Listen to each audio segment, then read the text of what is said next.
Hey everybody, Ken Plume here with another edition of Force 5, the show where I have a wonderful guest on and we discuss their 5 favorite Star Wars figures, collectibles. It's gone all over the place. It's my rules. I make them up as I go along. From their collection, we talk about them, we have a conversation about other things, and my incredible guest today is an amazing creative maker, craftsperson, skilled artist, Frederick from FredrixFigures on all the social medias. You should find him on. Hey, Frederick, how are you doing? Good. Thank you for asking me. Flattered to be here. I am delighted you said yes, because I have been a fan of all of the stuff that not only have you posted you yourself, but others who have had the gift of of, of possessing some of the amazing creations that you have done over the past couple of years. And I thought, yeah, it's my show. I get to choose who I have on and talk to. So it is very wonderful, and thank you for accepting the invitation to come on. Yeah, I'll have to send something to you and I spread the germs as it is. it's it's just the era we live in. Uh, a little sort of background before we get into your choices, uh, because uh, the social media account we're talking about specifically, I follow you on Instagram, which is FredrixFigures, hmm and people can find all the links in the description and should go follow you. It Uh, should, yes. so, how old is the account now? When did you actually start the account? It's only a few years old. I started it in the summer of 2020, like June, I when wonder what was going quarantine on around that time. something was going on that just kind of made me look more inward, and by inward I mean like the walls of my apartment. And Summer, summer in LA, right? There's just too hot to go out. yeah, too hot. There was a lot going on out there, and none of it appealed to me. So I thought, I'm just going to stay within these four walls and reach back into my past. And by that, I mean, I always customized figures as a kid, always. And I didn't know that was like a thing I was doing, but I collected Star Wars, Power of the Force, this little known anime called Ronin Warriors at the time, Power Rangers, like all the hits of the 90s, and painted them myself. And that cut to me at 18, and I started working in the action figure industry as a painter. And cut to 2007, and my mentor relocated. I pursued other things, and cut to 2020, and I'm like, I haven't touched a figure in like 15 years. And I'm sick of sewing. By then, I'd been just like heavy into building costumes, and costumes is my career. And so I just got sick of sewing, sick of how much space it occupies, and decided I had just finished working on Mandalorian season 2, so the Star Wars bug hit me again in a really big way, and I just decided, I wonder what kind of like model kits or figures are out there. I wonder if there are any out there. I wonder. I mean, is that a thing people still like? I'm not even sure. And I found the Bandai model kits because I wanted to build. Like I didn't plan on collecting again at that point. I had had a very uh, I had had a very full life of collecting in my early 20s and kind of walked away from that a little bit. But then one Bandai Stormtrooper model kit later, and it's like 4D TOLF display cases behind me and more that you can't even I see mean, right really, the now. real winner from the past few years was IKEA. The real winner. Yeah, and I'll never forgive him for canceling the DTOLF. I guess it's on its way out now. I'm like, Which is I better ridiculous. Did they I better just not break any of did the these. DTOF trees just run out? Was it just a resource The issue? DTOLF fount is dry. What can we say? We did this. We did this. Is IKEA yet another gives and I thing. and IKEA takes away. So these are like insured now. Not really, but Yeah. Oh, I'm sure that there are people out there going, you still want those DTOFs? You uh-huh, get rid of yep. them sometime I've soon? already broken one on a WonderCon trip. Because you I can't just have mixed shattered the door. displays. Absolutely not. Absolutely not. Well, when you start customizing your DTOFs, then you know it's gone too far. I know. These still don't even have a light in them. I need to get on that. Yeah. Yeah, but particularly the more shows you do, you need to start really showing off. Oh yeah, absolutely. Well, I want to go back to sort of your childhood collecting and customizing. and see sort of, do you remember what the first figure was or toy was that you customized? Or Ooh, why you customized it? that's a really good question. I want to say,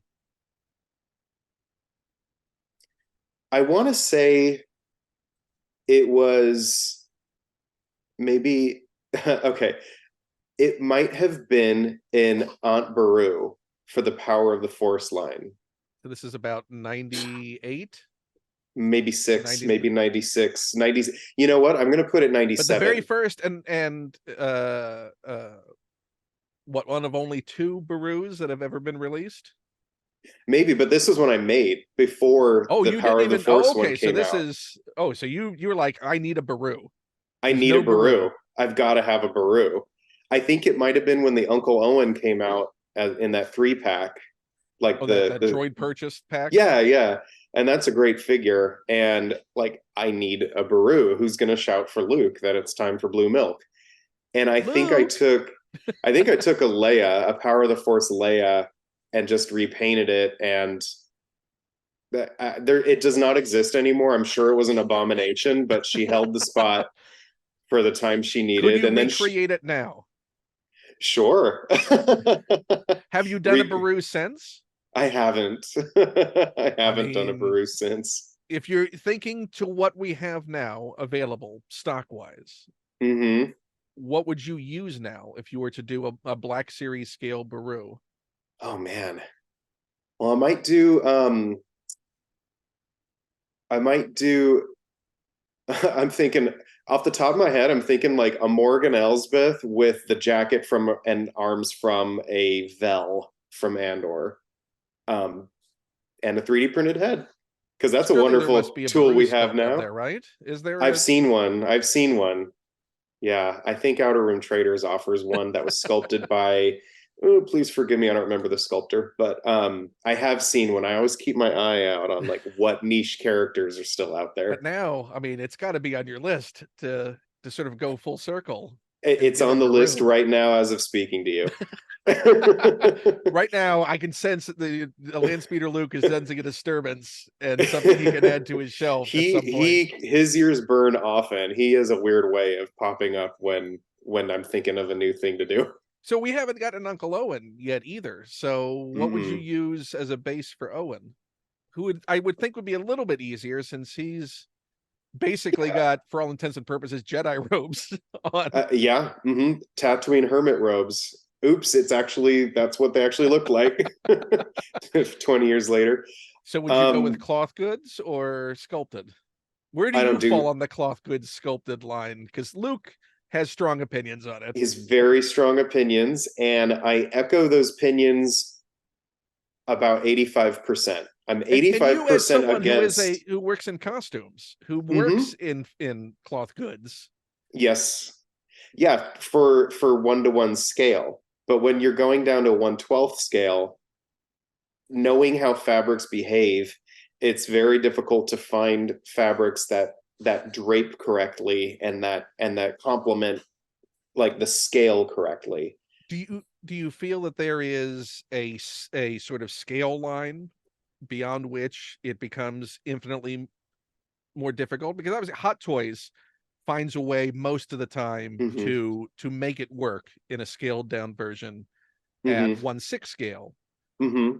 Do you Yeah, I feel think that just texture and the way, fabric scales, there's a certain point beyond which just isn't going to work, right? yeah, I think 1/6 is totally free game to do it. It won't be 100%, but like the things they can do with sublimation, where sometimes they'll like print patterns and print textures onto a fabric and like lock the way they tailor and lock in their fabrics, it's completely acceptable. And your 1/6 is known as like a mixed media scale, but 1/12 you're getting into things looking a little dollhouse, like a little like loving hands at home dollhouse. And there's nothing I have a pet peeve more over than when I see like a t-shirt knit that looks like grains this big on a 6-inch figure, because and like each individual thread looks like it'd be this big on me. Like you have a rope, like you're tied off with a rope. Yeah, exactly. When I do soft goods myself, it's completely reserved to capes or other kind of like layered cloaks. And I never let like the hem show. I never let the thread show. I always use like a wire and I'll like fold over and iron a fused hem so that it's just there's nothing sewn visible. Because it seems like the major falling down that a lot of the like the Jedi cloaks, just the amount of seam allowance fabric that they just Mm-hmm. don't trim away, which I can also Mm-hmm. understand if you're mass producing, you Yeah, want to err on the side of it not coming apart. So you're correct. gonna leave all that. You're not going to trim as close as possible. I Oh mean, yeah. but how much of those cloaks do you feel could be improved significantly just by going in when you get the figure yourself and trimming that extra fabric away? Well, see, I don't even like the polyester fabric That is, that they're made out of. what do you use when you? I use natural cottons or like a natural silk. A natural silk, it's not all silk is shiny and reflective and like, made for dressing a harem. Like a lot of silk can be like raw and matte looking and More woolen? yeah, it will look more woolen, especially at a smaller scale. And natural fabrics can be ironed and wet down and manipulated, and the fibers are just going to like stay. Whereas polyester fabric is plastic. There Right, so is it's an just going to element of bounce back plastic. to its. Exactly. Exactly. So good luck ironing that and good luck You're more likely to draping melt that. it than actually. Absolutely. Absolutely.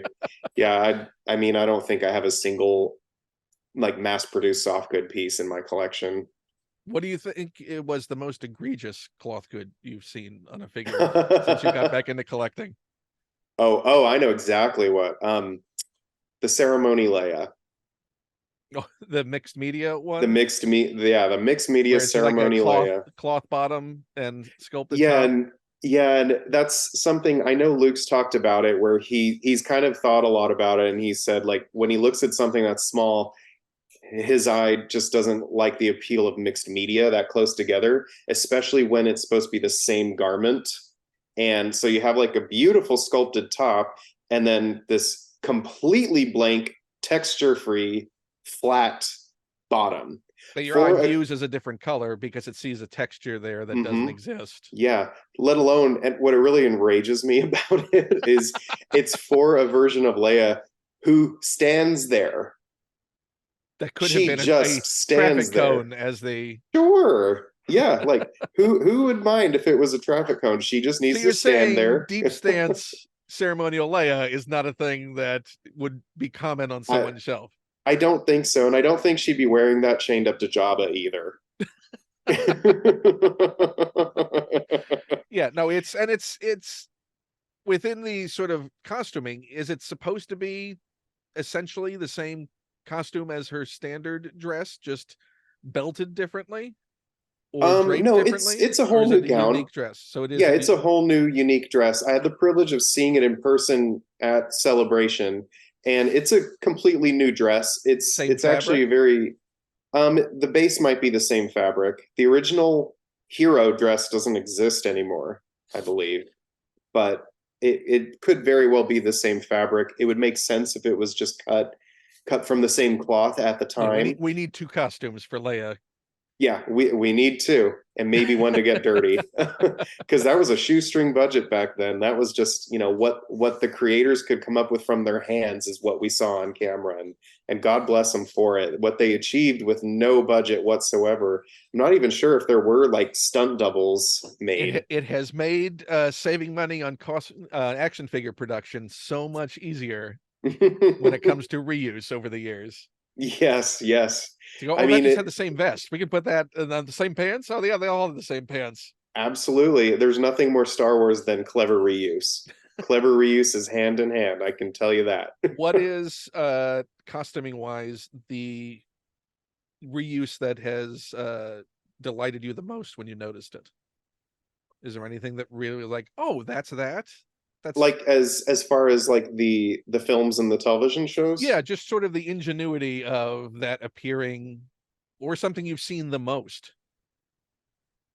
One of my favorite originals from the trilogy that really blew my mind when I found out was the Stormtrooper Sandtrooper Pauldron, because that was a readily available motorcycle vest. It was like a leather motorcycle vest, readily available on the market in the 70s, that they just turned onto the shoulder and modded with a little gears to become a pauldron. And that easily available commercial 70s motorcycle vest is now the standard and matched by all of the 501st, and everyone invested in like the Sand Trooper authenticity. And that is the Commander Pauldron, which is then translated to clones and to like every other kind of trooper. So was So that that's a just fun little. a search for everyone who was entering the 501st to try and find a vintage on eBay? Is that just I'm a keyword sure. search? I'm sure. Have you seen Vintage the original in 70s. person? No, no, not in person. I've seen close recreations in person that were used later in the movies and television shows, but it's all from that 70s commercial. And was that What international, was or on was that hand? a mostly US vest or UK vest? Probably my money's on UK. I'm not entirely sure, but given that the studios were all UK and filmed in Tunisia, I mean, it could have been brought from the US. I'm not quite sure of the timeline of what they took from the US to Tunisia or what they took from the UK to Tunisia, And who but knows when that entered into the discussion about, well, we need to differentiate these stormtroopers with a commander. So what are we going to do right. to, oh, he just motorcycled in today. Give us your vest. We're going to make that Yeah. into a You know pauldron. what? It could have been, they could have just as easily been wearing pink shorts. Use what you got, baby. It's So, hot. It's middle of the summer in the 70s. so when you were a kid, what were your main collections? What was your main focus on? Because you mentioned Power Rangers, you mentioned Star hmm Wars. What was the hmm thing that really sparked you the most? Definitely Star Wars, Power of the Force. Definitely. And it was definitely my mother is also a huge Star Wars fan. So it was like this huge source of joy for my mother and I to, like, Go on the when I hunt. was old enough, watching the videos and owning the video cassettes and quoting it to each other constantly. My mother has an incredible sense of humor, and so Star Wars quotes can be peppered in at any moment, and to this day. And we loved hunting for Star Wars figures that were like, I think, $3.99 a piece at the time in the 90s. And Star Wars was the big one, but we always loved the side characters. And I just kind of thought, why I want these side characters. And Star Wars Insider magazine at the time would give you like cool photos of them, or you'd find a visual dictionary. And so she always encouraged me like making things with my hand. Like, I wasn't very into video games at the time, which was weird for my generation. I'd rather dig my hands in paint or clay. And if I was doing it to make toys and these characters, it was just all the more fun. And so Toys R Us quickly became not just like a buy it collecting trip, but it became like a what parts can I get? It became like a part search. And that, I And mean, and to have that resource to be able to wander aisles like that, mm-hmm, and certainly something we don't have today to the extent that you I could know. wander all those different sections. Mm-hmm. Just see something that jumps out at you and see something that could be useful to you, and Even to the something that creative side of inspires like of you. paints and anything you could find in Mm-hmm. those aisles. Mm-hmm. Oh, those aisles were like my first drug. Is there anything equivalent to you as far as being able to wander now like that? Sure. Yeah, I'm very lucky in LA. There's Frankenson's collectible show. And sometimes it's Which just like never my heard about it until Luke did a video on it, and now it's yeah. the next time I go to LA, it's the only place I can think of to go. Oh yeah. Oh, we gotta go. Yeah, And I'll round up Luke and Tim from Tim's Toys, and sometimes if we're having hard weeks, we just hit each other up like, hey, wanna drive out east to Frankenson's? Because there's always something we like, and we and don't go with judge a each set other budget, for. right? You Or sure. Yeah, let's put that on the record. because it also Let's seems like sound you can adult dig a about it. really deep hole really fast. Mm-hmm. And it's fun because we don't judge each other either. Like Tim, I remember, was the first time we took Tim of Tim's Toys was like, just warning you, I get weird there. I'll sit down on the floor. I'll dig through bins of loose stuff, and I'm like, man after my own heart. You never know what I'll you're be gonna on my find. hands and knees with you. Yeah, it's like me with dollar bins at a comic book shop. Oh You yeah. never know what's in there. You never know. It's that mystery and that hunt. Now, are you also, when it comes to, because you do a lot of customizing and you're sort of always in need of bits and pieces of Hmm. things. I know, like within dollar bins, if I see it for $1, but it's a book that I like, even if I have it, if it's one I love, I will still buy another copy of it. Mm. It's like it just triggers in me. I gotta have another copy of this John Byrne Fantastic Four issue that I loved as a kid, Mm. just because it's $1. I gotta rescue this from this dollar bin. It doesn't Yeah. deserve to be in this dollar bin, No, just it languishing becomes a here. rescue. Yeah, I totally understand that. I totally understand that. Are there any pieces or figures you bought the most of, just because it's great fodder, or you love that character? Ooh, fodder wise, definitely Ewok Village Leia, the Black Series Ewok Village Leia with that beautiful like Haight Ashbury San Francisco suede dress. Have Um, you seen that in person? the dress? Yeah, Unfortunately not. Maybe in the 90s. I did see the the touring exhibit that touring, was yeah, going the around. Smithsonian touring thing in the 90s. And I do distinctly remember how small Carrie Fisher's costumes were. And I remember the paint chipping on like the Jabba's palace bikini. Um, she was just so small. It could have been there, but I can't pinpoint it. Anyone watching, go find out. Let us know in our future. Yeah, but Ewok Village Leia is probably the figure I bought the most purely for parts. Her legs are perfect both for a Hut Slayer Leia upgrade, and I use her for all of my Oolas. Those How legs just pop right on. is Oola one of the figures you've made the most of now? Certainly, yeah, certainly one of the figures I made the most, and I'm very happy to do it because I feel this strange protectiveness of the character where I just bonded with that character as a child and with Femi Taylor's brief but memorable performance. And the whole thing was so tragic to me. Yes, I loved her look. Yes, I loved the tragedy of it. But there's also a book back then in the 90s, the Tales from Jabba's Palace. And there's a heartbreaking story about Oola. And I read that and it just And how she got, like, essentially conned into this yeah, gig that turned yeah, into, right. by Bib Fortuna. And so Bib Fortuna as a slave trader conned her into appearing in Jabba's palace, and her her sister that was with her was she didn't make it, and she was there alone in the palace. The only person she could talk to was Bib Fortuna, but why would she want to talk to him? Until 3PO shows up and actually talks to her in Twi'leki, even though he doesn't have Laku, but actually treats her with respect as well. And it was something so heartbreaking that just stuck in my head of like this interaction C3PO gave her. And then we saw her build some defiance to defy Jabba. And unfortunately, what happens to her happens to her. So the story's always stayed in my head. And Femi Taylor has always stayed in my head all throughout the years. And seeing her come back for the special editions was like, she's the only actress who hasn't needed de-aging to come back. I mean, and to have that story expanded like that, Hmm. even for that just to be chosen as a thing to get expanded out. Incredible. Yeah, incredible. And I've had the privilege of meeting Femi, and she's one of like the sweetest, like just great, like balls of light. Has she seen your figure? She has, and she owns one now. Oh, brilliant.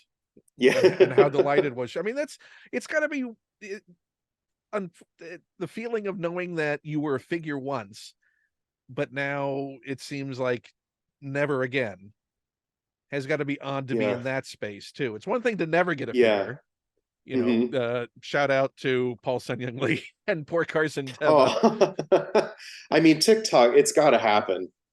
You would I'll think. make it happen, Paul. I'm sorry. I mean, he's got a, particularly with his bomber jacket now, his new casual look. Such a thread. Yeah, such a fit. Can you already think in your head what fodder would be making that bomber jacket, Teva? I mean, I'd probably just go towards the row one stuff, the Cassian stuff. I think those are some of the best jackets, or maybe some solo stuff. Yeah, we have a good wealth of like leather jackets, but I want to do it right if I'm going to do one. I need the right body parts for Paul. Because has that I haven't seen anyone do that look for him yet. They've done sort of the flight suit. I think JP Lavanda has done that. Has done the Mm-hmm. business casual. Yes, yeah, with like the turtleneck and the jacket. I think JP Lavanda has done it. Yeah, he did a great job. Did Luke do a 3D model yet of the sort of hangar bar? The base? No. No, what's he waiting for? That seems like it's a given. Like, come on, populate that. I think because we need more pilot figures, man. I mean, we have the model out there for the Zeb that can go in there. Mm-hmm. Yep, which he has. We obviously have that, that murderer's row of directors that needs to be represented at the bar. Mm-hmm. I think as soon as we get an upgraded pilot body, I think like a much needed upgraded pilot body. I think they're not all Luke size. Yeah. When I got that Antok Merrick figure, the disappointment when I tried standing him next to any other figure, and he looked just so sad. And he came to here. 90 pounds soaking wet. It's like, just give us one other body, just one other taller pilot body, just for the people who aren't Luke. Yeah, please. And also, that figure now is what, 13 years old? No, yeah. What, at least over 10. It's over 10. Over 10. Old. Yeah, maybe 11 by now. Maybe exactly 10. Wasn't the Black Series anniversary recent? And wasn't that one of the 2013? Was that the first or second wave? Yeah. I want to say, wasn't it the first Luke? So it's overdue. It's very definitely overdue. Very for an upgrade. Even Luke deserves a better body than that Luke pilot body. He does, and to praise Hasbro for a minute, I would love to see what they would do with the standard X-wing uniform with their engineering that they've pioneered at this point. I'm sure the flak vest would be a separate piece. I'd love to see what they do with overlays and butterfly joints, and I think Hasbro would just like absolutely excel at doing a standard X-wing pilot body with their new engineering systems right now. I love what they do. Has that made it easier for you as a customizer? It has. Don't tell them. Please don't tell them. Now, for anyone who doesn't know, can you describe sort of now the difference with having the overlay system? Because now essentially they have like standard buck bodies that are underneath a lot of these figures that then are made into the characters themselves by like a rubber overlay, right? Or a plastic overlay. Yeah, well, like in the case of like a Death Watch Mandalorian, for example, you just have like a smooth, ready to go torso that is ready to receive all the limbs and articulation. And once you take that rubber overlay of a Mando chest on, who's to say you can't sculpt your own on it or print your own overlay on it, and it just totally revolutionizes how you can build figures, because I'm sure they're doing it in a tool saving way where that torso can go across different figures, and I'm all for it, because now you don't have a torso that's like a hard brick that you need to cut away and Dremel away and sculpt on top of. You could just boom, clean, have the buck body, change out the overlay like they would do in a factory, and it's opened up customizing potential leaps and bounds. Because now combined with 3D printing. 3D printing the overlays as opposed to trying to keep structural integrity with right. Yeah, there comes a point in customs where you got to choose between structural integrity and it looking 100% accurate. Yeah, at what point sometimes I'll choose integrity? Exactly, because at that point, just do a statue.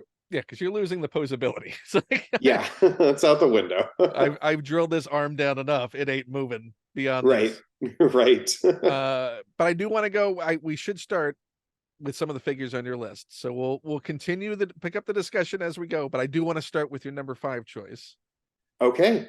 All right. Right now, Was it easy, first of all, to pick your 5, and second, was it easy to rank them as we're going into this?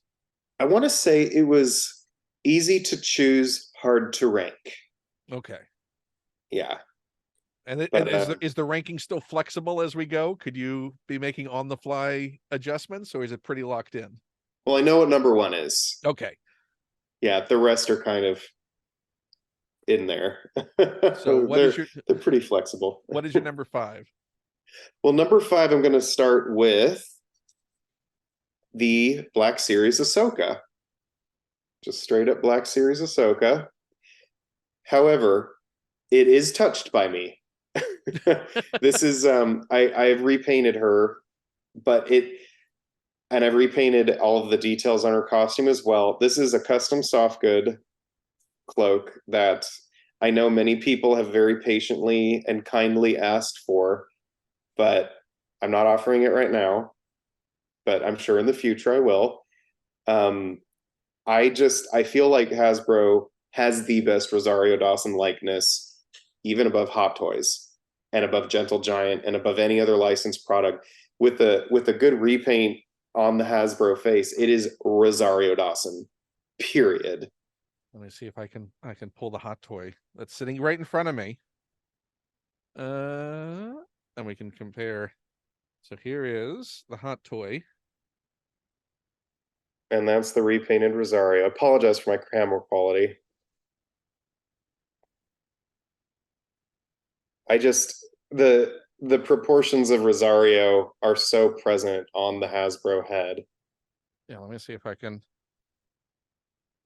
People have remarked that I tend to be able to grab figures quickly on the fly on the show because I don't know what your choices were going to be. But look at that. There she is. Yeah, I'm a little over this figure being reused so often and repacked so often. I'm not a fan of them using the same mold entirely for the Ahsoka show because her Laku have been 100% changed in the Right. show. Where But I think the figure has at most done a slight like repaint to the slightly position and coloration.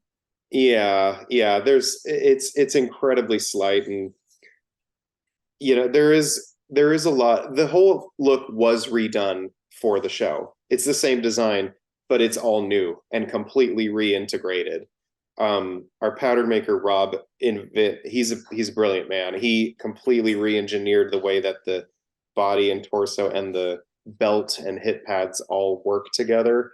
So sharp eyes will notice like how much more like just snatched she is in her own show, to say nothing of visually like the new Laku that she's wearing. I really wish that one piece was retooled for the Ahsoka show wave, but I couldn't be happier with the engineering on the body. It's got, I believe the sculptor Shulahan sculpted that, and to see the baggy pants so posable, and to see the butterfly joints. Knee joints on it. No knee joint scene. Nope. But it still has a deep, deep cut. A complete flexibility. Mm-hmm. Yep, it's one of those figures, especially repainting it. I just marvel at how right they got each part of the costume for Mando too. But when you see a figure reveal, like the initial, sort of shots come out, the press photos, does your mind automatically go to, here's what I'm going to do when I get it? Yes, it does. It does, and that's not a slight against any of the marvelous things I see Hasbro or other companies I collect solicitations. It's part of my enjoyment of collecting. If I love a figure enough to own it, I'll probably love it enough to paint it. It's just a creative expression of mine, and I love. It just inspires me when I see the new solicitations of a new figure, and like, ooh, what am I going to do to it? How am I going to augment it? Look at that! I can't wait to get into that face sculpt and really see what's under there. And also So what yeah, we it's an see is a exciting Venn thing. diagram of creation when it comes to a commercially released figure, where we're seeing the intersection of, you know, what materials were made available to them to craft from, what compromises had to be made in production for a mass produced item, what compromises had to be made potentially for cost to get it to to be able to sell this thing. So you know, to have anything be 100% screen accurate is almost a pipe dream Hmm. for Yeah, I anything mean that that's is a it's a commercially fool's available errand. thing. Yeah. Yeah, I mean what we're looking at on screen was made by incredibly skilled, dedicated artists from artists' hands. And you're not going to get that recreated in mass production. You can get close, you can do a great product, but to get that final touch, it's almost like once I get a figure I'm anticipating, I'm just putting my final touch on it, and then that's my representation of the character. And those, you know, people don't know about how the things happen on productions. Sometimes that final touch is literally a final touch right before cameras roll. I guarantee it. So, you know, that thing I needs to be guarantee it. adjusted because in this scene that keeps falling off, I guarantee it. And I have personally been there or the myself. actor's like, that's chafing. Can we move that? Can we adjust this in some Mm-hmm. way? Mm-hmm. Yep. I've seen it happen. Or as you said, even the changes of Ahsoka for when, you know, it was a basically a cameo guest appearance supporting Mm-hmm. role to no, this is now the hero role that needs to be in every episode and functional in every episode and do Mm-hmm. action in every single episode, That's right. and how those things change. Or the actor just going, this is uncomfortable. Mm-hmm. Can we make this more comfortable than this Mm-hmm. is? Because I can't Yep. do headaches for, for an entire season. Right. Right. Yeah. And you know what? Any good costumer and costume designer will tell you that, like, we know our job is to tell our story by equipping the actors so they can do their job. So it really is a give and take symbiotic relationship we have with our actors. And anything that will help them or make them more comfortable, we are thrilled to know and happy to do it because we know that's going to result in the best character. Yeah. Oh, you saying that miserable actors are not a good way to have great performances? Not really. Funny you should mention that. So give them what they want. It, They're worth it. and hopefully by the time this comes out, that'll be on the way to getting fully resolved. We'll see. Fingers We'll crossed, see. Yep. as always. Hmm. So that figure, what was the thing that was high on your list for adjustment? Because you said Just a the fit. sculpt is solid, so it was just sort of a tweak on Just the the face face. repaint. Well, face and other small details. Um, I removed her cloak, but I gave her a new hand just because I'm a big fan of expressive hands. And so there's a shot in the episode where she's behind a tree and you just see her going like that. And then a tree falls and she attacks Corvus guards. And that shot just really stuck in my head. So like I wanted this like force moving little Jedi trick hand. Yeah, it really was just repainting the face, repainting all of the little details that I personally know are on that costume, and recreating it to the best of my ability. Stuff that, going to the budget side of things, if it's a mass produced figure, Mm-hmm. is generally not going to have the budget to do all of Correct. the small paint details.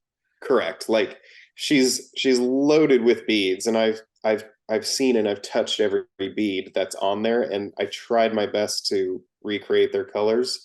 But again, hats off to Hasbro. The sculpt, they're there. Like this is it. You can trust this sculpt. They nailed it.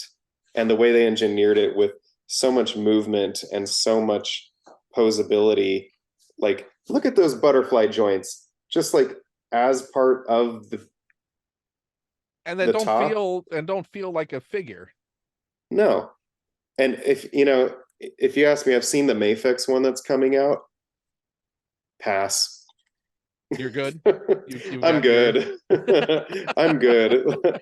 I mean, for that's one half the where price. like, oh, you see those joints. You see that blocky articulation, and my award goes to Hasbro's for how smooth that they made theirs and how uninterrupted the costume is on it. So hats off to the team on that one. So how different is the Ahsoka the White?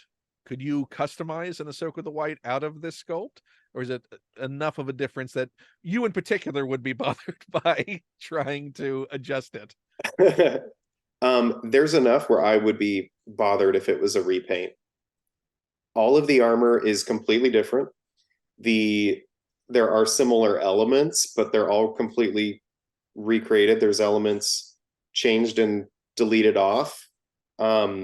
She doesn't have a front flap on her. She doesn't have this front flap in the white look. It's just the two hip pads. There's more pleating, beautiful pleating by our pattern maker, Rob, present on her shirt. And the diamonds are now toward the back rather than the sides.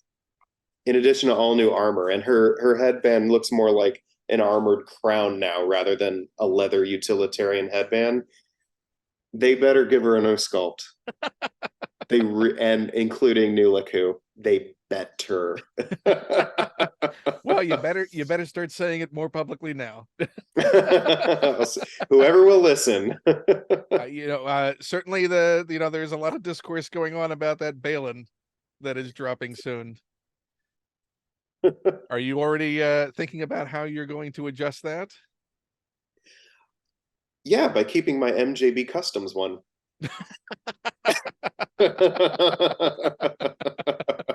So for those who don't have access to that, mm-hmm. Is there another figure's lower portion that could be a swap out to give him some height? Well, for the custom, I used the Last Jedi Kylo Ren, and Rey was a huge guy, and I think maybe you can swap the legs on the Balin to at least give him some height, just a lift, because just give him a lift. The details look all accounted for on the sculpt, but scaling looks a little concerning to me. Well, maybe we can get Luke to do some 3D printed apple boxes. You know what? He should. That could be a whole line of like behind the scenes tricks. Yes. Need to give your character a lift? Yep, here's your Tom Cruise apple box. Luke apple boxes. I mean, which is funny though, because Rey absolutely didn't need one. His figure, on the other hand, the figure's gonna need something.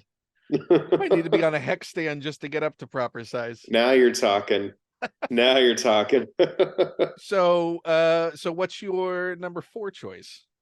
Number 4, we're gonna go outside of Hasbro. Is it okay to go outside of Hasbro? Of course. Okay. Absolutely. Number 4, just because I can't put this figure down, and she catches my eye every time I walk past my cases. That is the SH Figure Hearts A New Hope Princess Leia, original A New Hope Leia, and fully sculpted, fully articulated. Her legs do move very well underneath this for all of the action. Throw it in the garbage chute, Flyboy. But also, it's Carrie, and it's the classic Carrie. She has interchangeable hood that can also be changed out for one that just hangs down. Behind. That drapes behind, yes, thank you. And in my display, I have her holding Galen's Death Star plans, and she does feature a new head that is a Hot Toys shrink available through Casting Cave. Well, she's not easy to pull out. I have that Hot Toys sitting right over to the left of me. Gorgeous sculpt. And Casting Cave, Corey does incredible work with his rescaling of Hot Toys figures, and he does it old school. He's amazing. He does it old school with like mineral spirits on the rubber mold. So he's like organically shrinking his molds down. Rather so when than you see some light from a laser hits it properly and doesn't Correct. add some extra bulk onto it, because correct. not to point any fingers at any laser scanning that might have been done in recent years. Yeah. But I mean, what Corey does organically with his mold shrinking and like the taste level that he has, like I was thrilled to just get this head sculpt from him and repaint her. I wish that I could do a better close up of her. Well, the great thing is, so here's what we can do as a tie-in to this: as people are watching this episode, maybe you can make a post with your 5 choices when it drops, and that way there'll be beautiful shots that you can share. Oh yeah, I'd be happy to. And that way, so everyone who's watching, please, and this will give them an excuse to, like they need one, to go follow you on Instagram. Go to his account, go check out the beautiful shots that he's going to share of any of the figures. Yes, thank you. He's talked about. See, this is the synergy. This is how we work it out. So yeah, this figure, I can never really just put her down. She moves so well, and you know, Black Series has a lot of explaining to do with their big tissue dress that they have on her. This shows like full articulation is possible. Even like the elbows, even like deep elbow articulation is completely possible. I mean, it seems like the Black Series was very enthusiastic, feeling that it was a look at how much value we're adding by putting these cloth goods and making it a mixed media. No thanks. which they have been going away from, but unfortunately, it's to the direction of we're just not going to give you any robe for your Jedi. Then you're going to complain nothing about it. You're not going to get. Then anything. You get nothing, and I don't blame them. Hasbro is well aware of the customizing community. Never would have guessed that. I have a couple friends there who are wonderful, brilliant designers. Shout out to Emily. I'm thrilled to have friends that have so much passion that work at Hasbro, and I hope that, you know, anything I say about Black Series is just in a celebration that it exists, and an understanding. Again, we were talking about that Venn diagram, that compromises always have to be made, and they have to, and it just has to be viewed as this is just the nature of it. The fact that, you know, we can even hold, and I absolutely will complain about prices, because prices are just high everywhere, so it's not just about figures. I will co-sign that with you. But we can look at a thing and go, oh, this thing still does exist. Yes, this thing exists. And you know, as you talked about being a child looking at a figure and going, this could be a little better. I can make this a little better, a little more faithful to the material. At least we have the base of these materials. Or for people who aren't concerned about it and just want to have a little Ahsoka sitting on the corner of their desk, and that's good enough for them, and they love it, this exists. And they got it. You know, and everything that's available that's made out there is made by people, passionate people who have found their way to apply their passions to their career. And I can't imagine the level of hard work and long sleepless nights away from families that the Hasbro design team put in to get Ahsoka figures out as quickly as they are. I think we should all stop and take a moment and realize that this is the fastest Disney Plus show tie-in waves that we have ever received in the Black Series. Yeah, we're just now seeing Boba Fett trickle in. This is like, can you imagine 5 POA? I know. Maybe Solo was the last time that we got. Right. I mean, sure, with a film tie-in, yeah, that was an old model.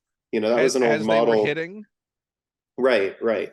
But as far as a streaming show, it takes under a year, maybe half a year, to like get a streaming show out there start to finish. I mean, once you start principal photography. Oh yeah, I mean that first Mandalorian figure was forever. I mean, people need to remember how long people were going, when are we going to get the baby? When are we going to get the child? When is the child coming? We're waiting for the child. Is there any child material going to be out there? Right. And they didn't know. And there's people at Hasbro like Emily and Eric that probably had to have a lot of nights where they're like, I'm not coming home for dinner tonight. You know, real people doing real because they need to make sure like the hinge on the elbow of an upcoming Ahsoka figure is approved so it can move forward and to get it out. And Yeah, I think we should really show a lot of gratitude to the designers at Hasbro for like what they have been able to get out so quickly. And, you know, cost is an issue, availability is an issue, but mass producing things is an issue. But like you said, hey, we have them. Yeah, I mean, to have these base, to have these things out that we do, and Mm-hmm. everything could always be better. Of course. Yeah. So I mean, I wish that the standard Black series was as jam-packed as a standard NECA figure. I really do. I would really love to see something like that. And they've offered comparable things with like the Star Killer, but it's, you know, it's its own price range. yeah, I mean, but I would be happy if, which is also licensed, if we got as many accessories as far as swappable hands and heads as Marvel Legends has, Yeah. let's say, which is a more direct comparison than comparing it to G.I. Joe line, which is an internally owned IP for Hasbro to work with. Right. But the fact that you know, have MCU figures that have swappable heads, and so those are dealing with actor likenesses and things even above and beyond the internal license that they have. And Disney. So yeah, to have hands would be great. Yeah, I mean, I am going to co-sign that one on you. I'm a big hands guy. There's nothing I hate more than a figure who's holding nothing that's just going like this. Because it's just or like, trigger. What trigger are you figures, doing there? or trigger figures, and you know they're a lightsaber wielder. Yeah, I mean, I'm always on the lookout. I'll always buy like talking about like Frankensteins and loose bins. I'll buy anything that has expressive or open hands to swap So you've into bought a my lot of Marvel Legends figures. Parts of them. Yes. I can't imagine what you would do if you had access to like an Ollie's, because you don't have Ollie's on the No, we West don't. Coast yet. And I'm sure you've seen and heard, and some of the stuff that I've Oh yeah. posted. Yeah, it sounds ridiculous. like Mecca to me. I can imagine that you would probably walk away with a hefty chunk of your wallet taken out by a trip to Ollie's for fun. Yeah, but what a bargain it was. The fact that I could walk in there and get, you know, like $8 Amazing for that figure, and you're probably looking at that going, huh, I wonder what. that's a great jacket piece. Yeah. What can I do with all those legs? Might work for who knows. But yeah, no, I should next time I go in, I'll send you some photos of just the walls and Ollie's, and you circle what you would grab if you were standing there. Oh, I will. I do it mentally when I see it on Instagram anyway. It is a sad, awful place to get into when you're trying to stay on a budget. Because then you don't make the mental calculus. You're going, yeah, you're getting great deals, but you're adding all those deals up. Right. Too much stuff that you should not have gotten. Correct. But you did, and you're very happy you did in the moment. And at least you got a story to tell. No one can take that. So as far as the New Hope Leia, is what figure would be the next closest on your list to being as good as that? Because obviously that one is on the expensive side. She is to get. Yes. How customizable, if someone wanted to take a base Black Series Leia, is that fixable? I don't think so. Just too far gone, too old a skull, too gone, too old, too gone. It's, I mean, maybe use the belt. So you would start with a wholly different base. Whole different base. Yeah, completely different base. The same 3D printed head. Yeah. Shrunken casting head. So now when you get a head from that, like how long is the process then for you to actually do your paint work on it? Well, I tend to paint in waves. So I'll do a few heads at a time and kind of assembly line it up to maybe 5, 6 heads. And I'll designate a day where I'm cleaning, sanding, prepping it, priming it, and kind of let that sit, and then get the airbrush stuff out and airbrush everything, all the skin tones, just in one go. And that's kind of like the factory station of it. Then the next day, or or later the same day, depending on my deadlines, I'll go in and with a whole different mindset, I'm going to go in and start painting the eyes. And I like to knock out the eyes first on everything. And that's like, I tend to do better at night, kind of like when the world is quiet and I can put a good podcast or some music on and like have my magnifying lenses. And then I have a little eye party. You And get into a while zone when you're doing total it. zone, total zone. Yep. And usually as I'm putting the whites and the colors in and I cut the pink line underneath, I'll use that same pink to block out the lip.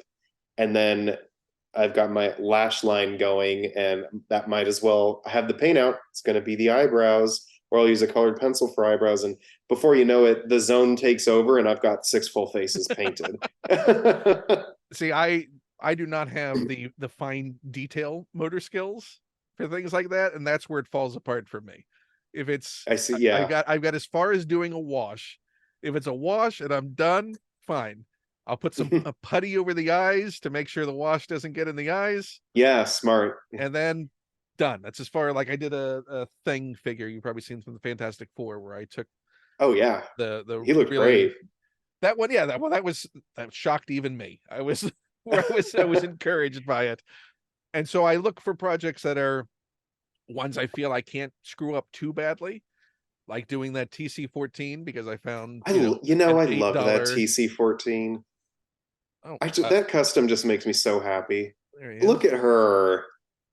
And can you tell me what, like, you used a chrome pen for that Yeah. and got that even of coverage? So it is. So what I did was, and I don't know where my pen is. I did what's the word I'm looking for? Did a coat. I did a coat, an initial coat, and I looked to see where it might be clumping up. But I probably ultimately did like 4 different touch-up coats just to go back because it's what self-leveling that chrome pen I, ultimately. So I just kept going back until it got because there were some streaky parts that I tried to eliminate. So you can kind of see where I got it as smooth. Like because I don't know how to airbrush. I'm sure because you can use that same chrome paint in an airbrush. I've been told by people who know. yeah. But that's not a skill I have. So no, this was all just and getting down in the grooves as best I could, and I put masking tape over the wiring so that was all protected from it. And then Well, yeah, putty over the eyes. she's so glamorous. And what a difference that I chrome love pen her. makes. I mean, just and considering this was an $8 Ollie's pickup of that Black Series archive release, as soon as I saw it, it's like, you know what, for $8, I can take the risk of seeing if I can do that customizing for it. Have you seen the 3D file Luke did a couple years ago of her tray Well, with her drinks? that's what I printed out and Oh, there we did go. the chrome pen on it. Beautiful. So yeah, and that Beautiful. was I printed need out to make a TC14. with a filament. Get out of here. Yeah.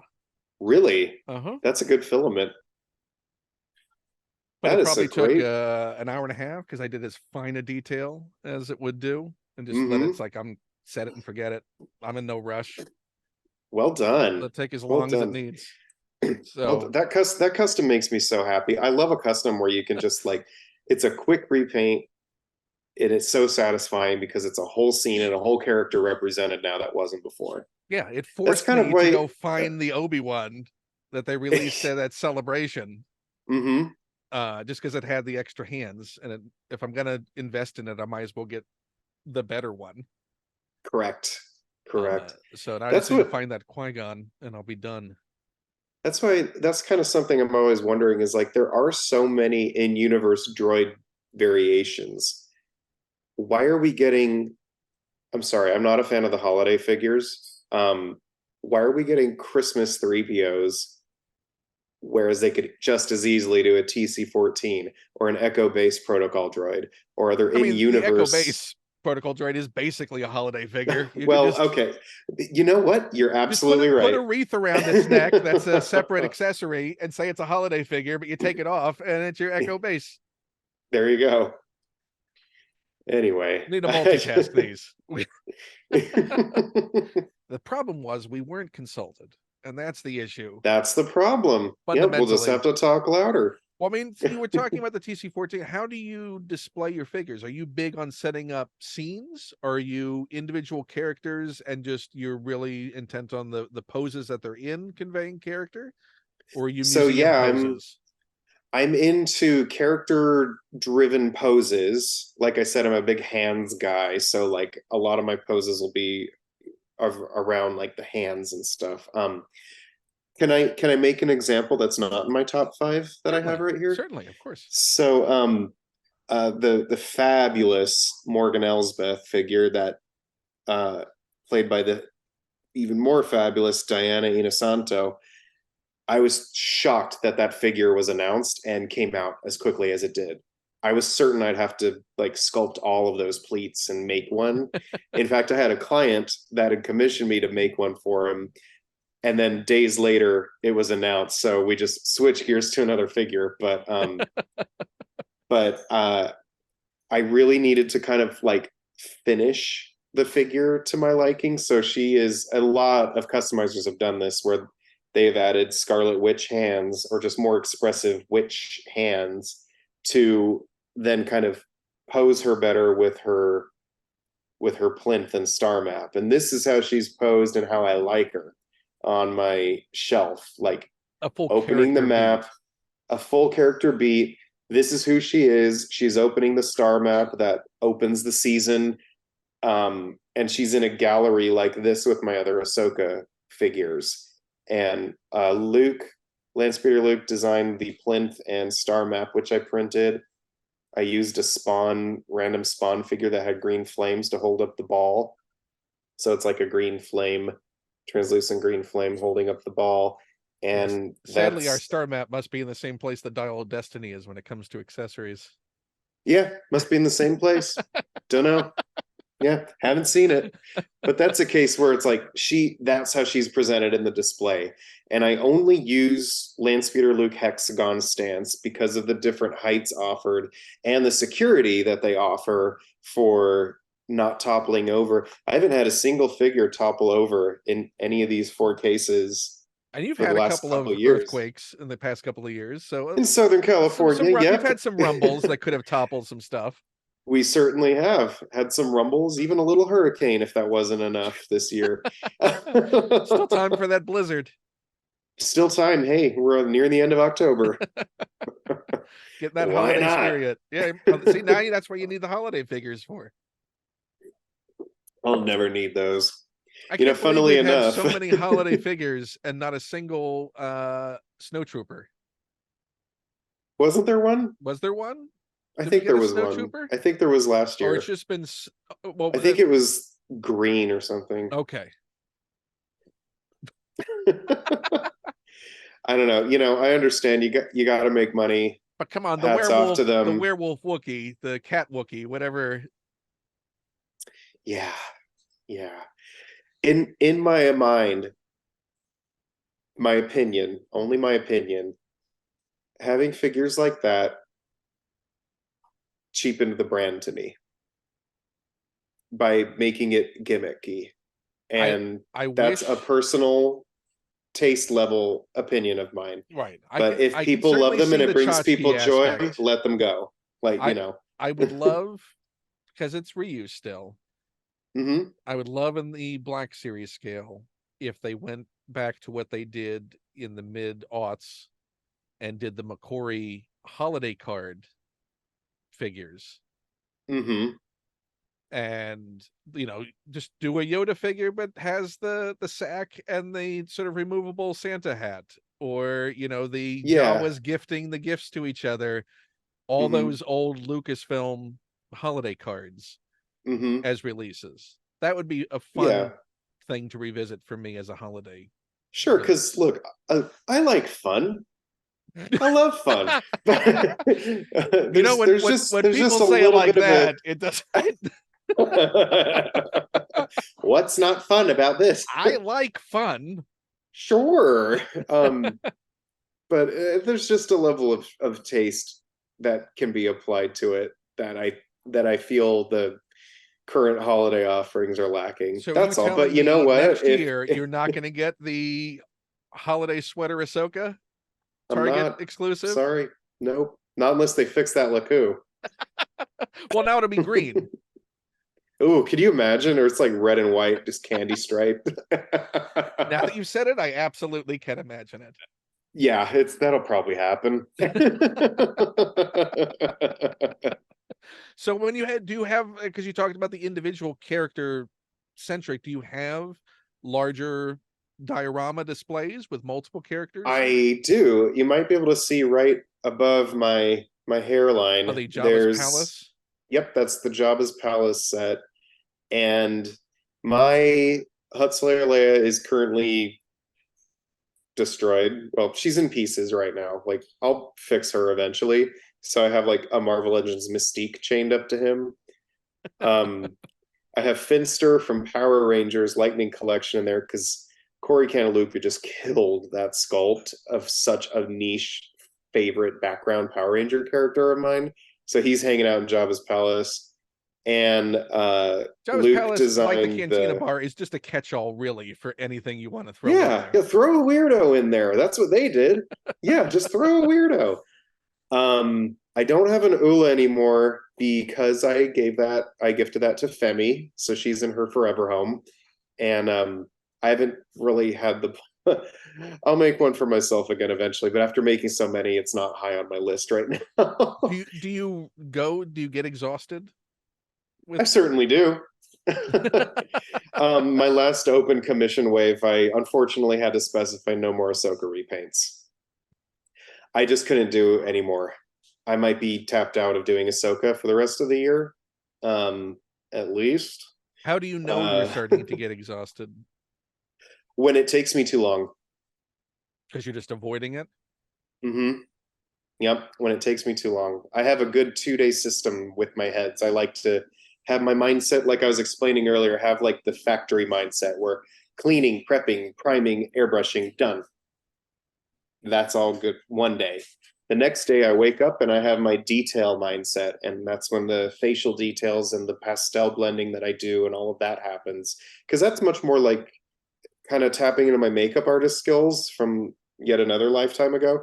um and that's more of like the artistry part for me, so it's a different mindset. And when it's taken me multiple days to crank out Ahsoka heads, that's when I'm like, okay, might need to take a break from this like inch, 3/4 of an inch size face with perfectly symmetrical orange markings. And the super concentration needed to do The that at that super scale. concentration. Yeah, it's like I've done it. I photographed it. I've provided it for many collectors, and there are a few that I will be happy to repaint it for in the future. But I But just right now you need a reset. yeah, I been enjoying a reset of not doing her. So before you get to that factory stage, that sort of Hmm. a line, do you prototype your approach? Or do you pretty much have an idea of what you're going to do and sort of feel your way through it as you're doing that line? Do you mean as far as like a head goes, or like a full figure? If you're tackling, let's say, that Ahsoka repaint, like you have an idea of what you're going to do, but Hmm. then the actual hands-on applying it, do you go through and see if those ideas will work and then move it into more, okay, now I know I can do more because I've set now what my methodology Oh, is for approaching it? I guess my first one, anything in my personal collection, I'm a very like hands-on learner and visual learner. So I just need to like get in there and pull it apart and like just put it in boiling water, pop the parts away, and then like a plan comes through with what I'm gonna do. And that's I guess my first ones. Anything posted on my page is my personal one. That's like my first go at anything. And then if I have repeat figures like for clients, oh, I know what I'm gonna do, baby. Like I've done all the guesswork on mine. I know what did and didn't work, and I have a plan for them to get anyone good enough to be a client of mine. I'm so grateful for them all. I can give them the knowledge that I've had that I've worked out in my personal one, and get them the best solution that they can that can be had with the figure. Now, have you ever in that process found a better approach that you've then gone back to your personal one and applied it to tweak that? No, I'm kind of a one and done guy with my personals. So, I hit them and quit them, and then they so they're stay in the set in shelf. stone. Yeah, and I like to look back at the history of it too. Sometimes it's just that's what it was at the time. It's like a photograph. It's like that's what that was at the time. I'm not keen to upgrade it unless I do a whole new figure. Well, now, I mean, looking at that Oola, now Hmm. because you did gift that to Femi, you don't have the Hmm. ability when you go back. Do you feel there are things that you would do differently in going back to your own Yeah, personal one? yeah, and there are things I have done differently. Like now the Leia Ewok Village Leia figure came out, and that's a much better fit on the particular torso that I use. And it's also the more modern, like single leg, so it doesn't have the big pins on the side. Right, and that rubber leg thing going, Yeah, it that doesn't sort have of that. Yeah, it bowing doesn't that have that happens. going on. They're much stronger, and Femi is quite petite as well, so they work well for her frame. And I've since doing that figure where I purchased a printed head, now I can scale it myself because now I've learned 3D printing. So now I kind of scale things more to my taste, and I can do more of them and print them in materials that I prefer to work with. So yeah, that's changed a lot. So when do you I think you'll still be sew I tackling still your sew Oola? the When is your Oola I going to mean rejoin your display? maybe the new year. Maybe the new year. I do miss her, but I'm very happy she's with the darling Femi Taylor. What's the one character that you is still on your list that you still haven't either found the materials that you feel are right for tackling, or you Oh just boy, never seem to get to? you want to know? I do. I keep thinking of it's a two-parter, if that's all right. Yeah. Dedra and Cyril from Andor. Cannot wait to have them. I love those characters. I adore their uncomfortable weirdness relationship they have. I'm a rabid fan of it. I adore So you're Denise gonna pose Gow him and Kyle awkwardly on the Solar same hex stand, right? Like so he's awkwardly, invading her space, and then so awkwardly, and she just gonna look like she smelled something bad. Like I love the two of them together. I think that what the quality that Denise Gow and Kyle Solar have brought to these characters and brought to Star Wars, let alone Stellan, Diego, and Genevieve, like what they brought, they've become favorites of mine. I love those two. I do have a wonderful Dedra Miro head sculpt from Syndicate Customs in Australia. Shout out to Syndicate Customs. It was kind enough to send me their Dedra head sculpt that I believe Orbis sculpted. I'll clarify the link. I'll clarify the sculpture. Um, and that new Obi-Wan Kenobi female Imperial officer, the what's her Tala. name, character. Yeah, yeah, her. She came out. I'm like, great, Dedra body. But I'm still waiting for a good Kyle Solar Cyril Karn head. But once that happens, So what outfit are you gonna pick for him? What would your preference be? action figure wise, I would go with his Corpo uniform with the armor, just because it says more action figure. But I do kind of want him in his Ferrex hideout look, because then he could be with Dedra in her overcoat look, and they could have that wonderful like little broom closet moment. Yes, but has Luke done a model yet for like the kitchen table and the cereal bowl and the Still waiting. Oh my god, could you imagine making his mother?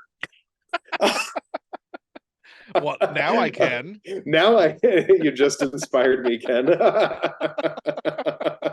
Oh my goodness, yes. In time for Andor season 2, you need to make it. Yep, and she's in the trailer, the sneaky trailer that was shown at Celebration, so she's there. She's you got to have that. Luke, get on it. Get that little Hmm. breakfast nook Yep, I want that going. breakfast cereal. I'm gonna tell him that immediately. I mean, he needs stuff. It's amazing what he's been producing. and the Yeah. amount he's been producing. And at the taste level that he produces it. The fidelity, Yeah. Yeah. and Yeah. moving on from simple things to incredibly complex Hmm. models Yeah, that he's doing. incredible stuff. I keep Incredible taste. One of I keep my I keep Definitely one of meaning my to best ask friends in him, the toy world. but you would know. Do you know he's done Akbar's command share yet? He's not yet. Well, that's got to be Luke. Double for Radis. I know you're watching, Luke. We need the command share. Oh, and we can also put a Maydeen if we ever get a Maydeen in the Hmm. scenes, the unused scenes God, and if from we ever Return of get the a, Jedi. I know, and if we ever get a Radis, I don't think we're gonna get a Radis, sadly. I think there's some things that certainly feel like we missed the window on having I these don't know. things. With Star Wars, it's like there's always a window, isn't there? Yeah, the window I would say never fully closes, but it's certainly more shut than it was Yeah, that's true. initially. That's true. Particularly when you got holiday releases you got to put out. So there's Hmm. there's only so Hmm. many spots in the line Hmm. for it. Sorry, the 35th Vader has to go there. I Have said, well, fun. I was shocked by, yeah, like you were saying, just how many Black Series Ahsoka figures character wise are coming out. Shocking. Yeah. Hats off, Hasbro. Hats So off to to the get all design team. those and Because to I'm have them also shipping, sure, like I didn't I expect that Hera know. to arrive. Yeah. Yeah. I mean, hats off to the designers who, and the project managers who I just know, man, I'm sure they just like had so many sleepless nights to get those to us. A little And moment also of to know that, gratitude oh for yeah, them. you're not going to get a shortcut by having a Rebels Sabine and Hera. Sorry, you're going to have to do Yeah. brand new sculpts for them. It's got to be all new. And the Ezra as well. Hmm. Yeah. Uh, I was very surprised they did the hologram version. I imagine that was probably the easier materials to get a hold of way ahead of time I if they suppose. wanted to get a jump on it. Yeah, But who knows? but who knows? Who knows?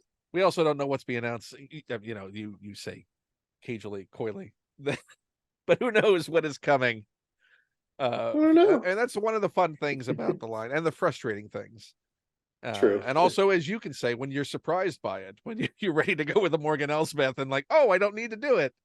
Yeah, yeah. And I was able to shift my gears for my client. He picked another character he wanted, so like, ooh, no harm done. It was before I got the putty out and started sculpting. Thank God. And were you also happy and surprised there were no cloth goods at all? Thrilled, thrilled, thrilled. All I had to do was switch out the hands and repaint the face just to my liking. It's a beautiful figure as is, but just to my liking, and ready for the shelf. And now she's ready to be Aunt Berude. She's ready. Yep. Just needs her jacket. Speaking of breakfast nooks, we need the breakfast nook for Luke. I'm Luke. saying. I'm saying. Luke. So that'll be the one. That'll be that needs to be the Faustian pact that you two make, is that you'll have Beru ready for when that Luke, breakfast nook. listen to me. Breakfast nooks. I think the Cyril one would be incredibly popular. I think so too. We just got to get that I a mean, Kyle that's Solar almost a sculpt call out for a there. Cyril figure, is to have an empty breakfast nook with just his bowl sitting there waiting for him. And his mother scowling. Yeah. Oh, where is he? Where is he? He's never on time. It's getting soggy. My soggy son not showing up. Soggy sun vibes. So we're gonna go to your number 3 choice. We're gonna move All this right. along. So number 3, All right, middle of the so it pack. is from Mandor. It's my custom Keno Loy, Oh, who I made as soon as the episode aired, and the head was offered by the wonderful Imprint Condition. He offered this head available for download, and it's a gorgeous Andy Serkis head, and the body was quite the undertaking. I would use very different things now, but his painting him was like painting a model airplane because of all the taping off that had to happen to Yeah, make those lines this. are very straight, but Yep. also Mm. for the contours around the creases is really great work. Thank you. Yeah, a lot of tape and a little patience makes all the difference. So what But is the he base body? What did you use? many things. The torso is Marvel Legends Grandmaster. The legs are Marvel Legends generic suit body. So I like a think Nick Fury or Nick Fury. oh, what was it Everett Ross? That sort of I want to say business suit. Loki, like Loki too. Oh, the Uh, TVA, the stuff would have come out around that time, right? The yeah. Mobius and Mm-hmm. the suit pants. The suit pants, generic, the old school double jointed suit pants. And I should have. I usually putty out the pins holes on my customs, but I by this point I was too exhausted. The feet from a Mattel Suicide Squad Joker that were barefoot. Hands from whose hands are these? They're hinged. I think they're just a generic Marvel Legends gripping hand. They're a little oversized, but that's all good. The arms are from the upper arms are from Bespin Lando. The lower arms are DJ, his overcoat, and the torso overlays from a British produced Doctor Who figure, the Smiler. Again, one of those things you find at Frankenson's. And he wears And that's a like a 5-inch long. scale It figure. is. Yeah, exactly. Yeah. And I just had to Dremel off all the wrinkles, but it had the neckline and it was hollow and rubber. Now someone could make an overlay and you wouldn't even have to do all that horrible dremeling I did even just a year ago. Now, was that just something you had as fodder and knew then that you could use it, or you went out looking for something you could use and ran across that? The second one, I went out looking for something I could use because most capes and stuff are like open or like layered vests or whatever, and I needed like a solid neckline Yeah, I think you'd get torso. lost in an Ollie's. I think for the prices and the stuff you could find, I think you would have They better not open here. it would be the downfall of your free time. It would. It would. Yeah, my poor dog would never see me again. Or you just have those weird magnifying eyes. At all times, just get it grafted to me. But no, I mean, I'm a little surprised we still don't have a Keno, but then again, I'm not. They did give us a lot of Andor main characters. The fact we got a Mon Mothma, thank you, thank you, thank you, thank you, thank you, thank you for Mon Mothma. Um, And even a but Luthen isn't guaranteed. right, but there we got him. And yet we don't Um, have the villains. Like we got generic Imperial officers. mhm. But we don't have a Dedra. We don't have Cyril. We don't have. Can you imagine a major Partagaz? Oh, Just or a Wolf Yularen? Just give me I all the just give ISB. me Partagast and whatever slideshow he's working on, whatever his PowerPoint Yes, presentation. yes, please. I mean, nothing got me more excited than those Imperial ISB meeting scenes. So now when we so Or you Narkina, if they gave us a Kino, made one body, swap the head, make the Cassian in prison, swap the head, make Melshi in prison, swap the head, make a selfie series in prisoner garb. Like this body could be used for all the prisoners or anyone I would in love prison. if people getting their selfie series choice as a prisoner selfie series, That's what I'd go with. and it would be your one-way checkout. One way checkout. So yeah, I had a lot of fun. That figure, it's a Frankenstein of so many figures all coming together. Like no two parts meant like came with each other. Do you get And frustrated when you're trying to assemble and making something work? Like, to get joints to line up, and like what is the most difficulty you've had trying to get something Frankenstein together? Well, I've developed a pretty good eye over the years because I'm quite old, so I like developed quite an eye that like What joints will those work? those could work together, but sometimes they get thrown if like the peg is just so much smaller than the socket provided, and you can't tell that until you pull it apart. But you know, it's all part of the fun, really, because then another opportunity might present itself. What are the hardest joints to work with?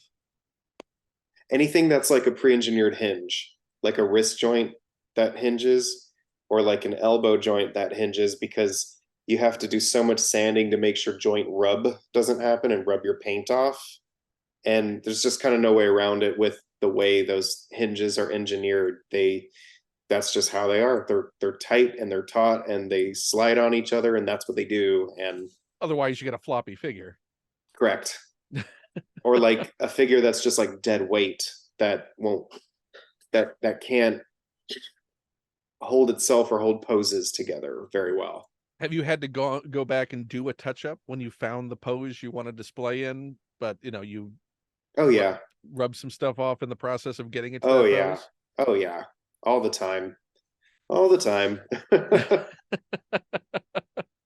uh I'm never done touching up. I'm never done. well, particularly when you have, I would assume, unforgivable paint jobs, when like the Oola, when you have just a Hmm. coat of a single color and anything is Yeah. going to show on that base if you move it in any way. Hmm.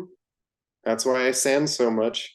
Tim's Toys made me a real like avid sander because his stuff you can move it and achieve poses with it, and it's because he's sanded it within an inch of its life, within an inch of its tenacity. It's like sanded down, and then it's open to receiving a primer, and it's not going to slide on top of each other. So Is there credit any sort Tim. of sealing coat that you'd recommend as better than any others to try and Yeah, I preserve it? I do not use Krylon. Krylon is made for like one-to-one scale stuff. It's made for your photos, your crafts, your your one-to-one everyday items.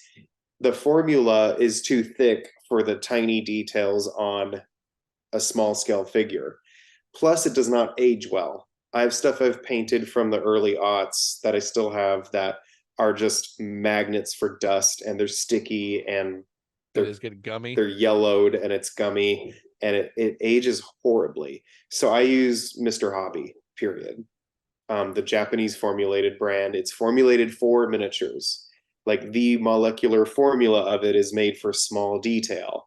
And I've had nothing but great results with it. And I'm looking at figures about a few years, like 3 years old now, that still look just as sharp. So, I will say Luke's proselytizing for the matte spray over the past couple because of years. who told him about that matte spray?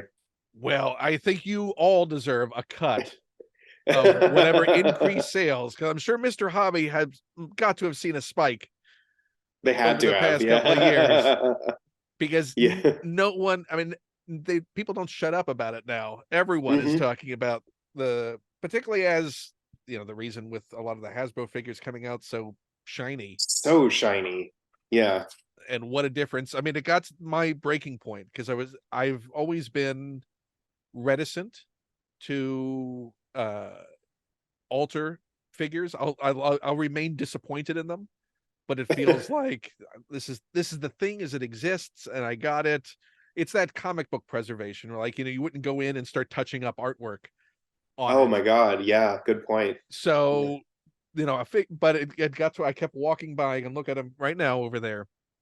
I had the Black Series Padme next to the comic book Leia, and they had such shiny faces, and it just got so annoying because I would look at it and I'd be disappointed. I don't want to look at the figure and be disappointed as I looked at this thing, that I should like these figures because I bought them because I like Hmm. the characters and one of those figures. So I finally got it, and I did just and night and day difference. Night and day. Yeah. Now I look at them and go, oh, they look good because the light is hitting them and scattering in a way that seems lifelike, and not like you coated them in Vaseline. Right. It's Natalie and Carrie right there. Yeah, it's not some weird boy. Did they just polish these before they sent them out? Why is Yeah, I don't this?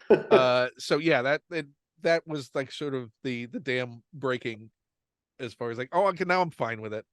Although I will still err, like, I'm not gonna, if I have the ability to get a second figure to be the one that I potentially ruin, I will get a second Hmm. one of something And that's before where I Ollie's attempt. comes in.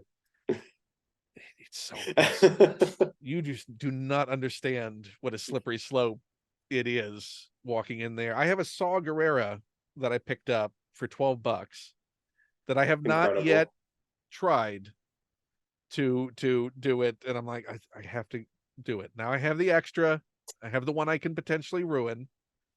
Well, Luke did a really wonderful weathering video for Saw. I know, Um, I just yeah, you should check that video out. It's a classic. I know. Well, I'm trying to get him to do an open chat where I would love to do it with him so he can just be disappointed in real time as I mess it up. Maybe we need to do a live customization thing, Hmm. and we just sort of see all the varying skill levels in real time. Oh, you're already done? Oh, Oh, and I yours can looks see. good. Oh, yeah. I think mine has two eyes still. What would be, if you were doing like a live thing like that? What would be the easiest custom you can think of for any figure? Because it's not going to be face painting. You know what would be fun would be to do like a trooper variation, like a night trooper.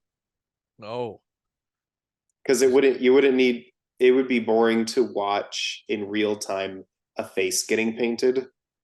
Like it sounds cool, but it's incredibly time consuming and I'm sure it even setting wouldn't up be any very camera would entertaining. be very in the way of the process you have to do as Sure well. would. Yeah, it sure would. I've had very kind people asking like you should do a video or suggesting doing a video and they're right. Like it is an interesting process, but to have a camera interrupting my like because I'm like this with magnifying lenses when I'm painting them, and to have a camera blocking that would just be a little counterproductive. And you wouldn't be, I would assume, in the zone because you'd be Correct. aware that that camera is there Mm-hmm. documenting what you're doing. Mm-hmm. You gotta obey the rules of the zone, bro. Yeah.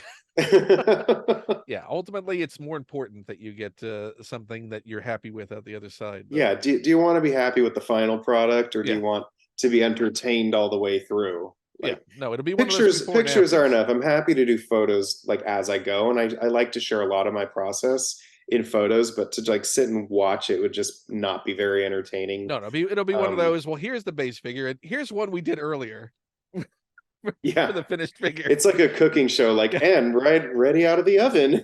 Yeah, look, it looks very cold, doesn't it? It's This been is what sitting I in here the whole concentrated time. on. Yeah, it's a lot better than the slop we just made with Conan, right? Right, This right. is edible. Hmm. No, it's I something like a droid weathering. Like it seems like weathering Hmm. is an easier thing to Yeah, and it's instantly gratifying because you see it happen in real time, and yeah, that'd be a great one. just watching him do that assassin droid Hmm. on that recent video. Like, okay, well, maybe I'll tackle that one too. That one seems Hmm. like it's you can't really screw it up too bad. Yeah, that was a great video. I love when he does videos like that. The chroming of I just I just went into that. Ollie should now pay me.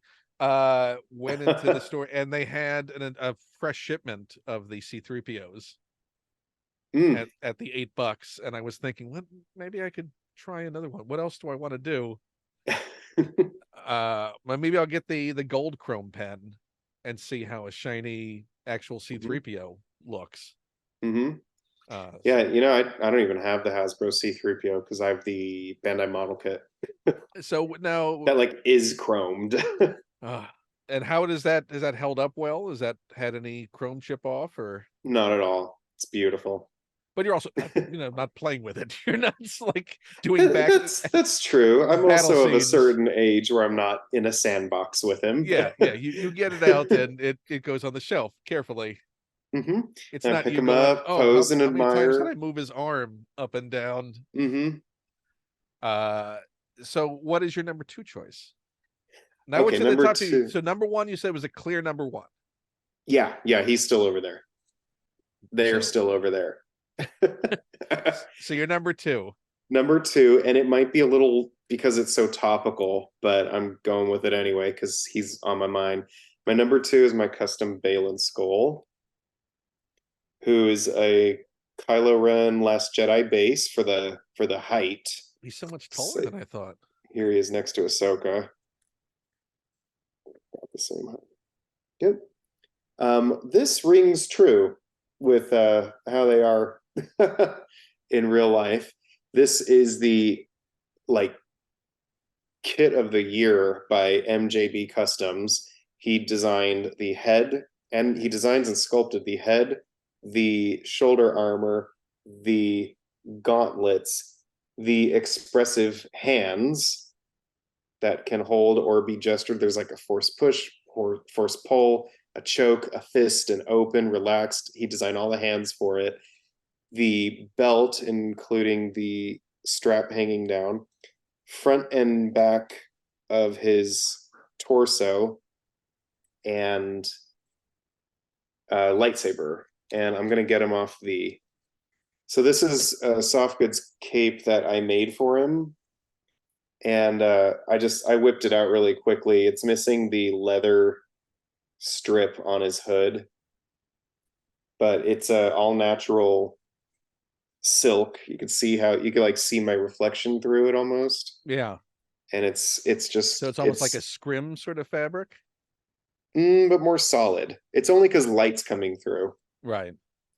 Um, but it's like incredibly thin, so it layers, and then all you have to do is pop the head off, put that over there, and we've got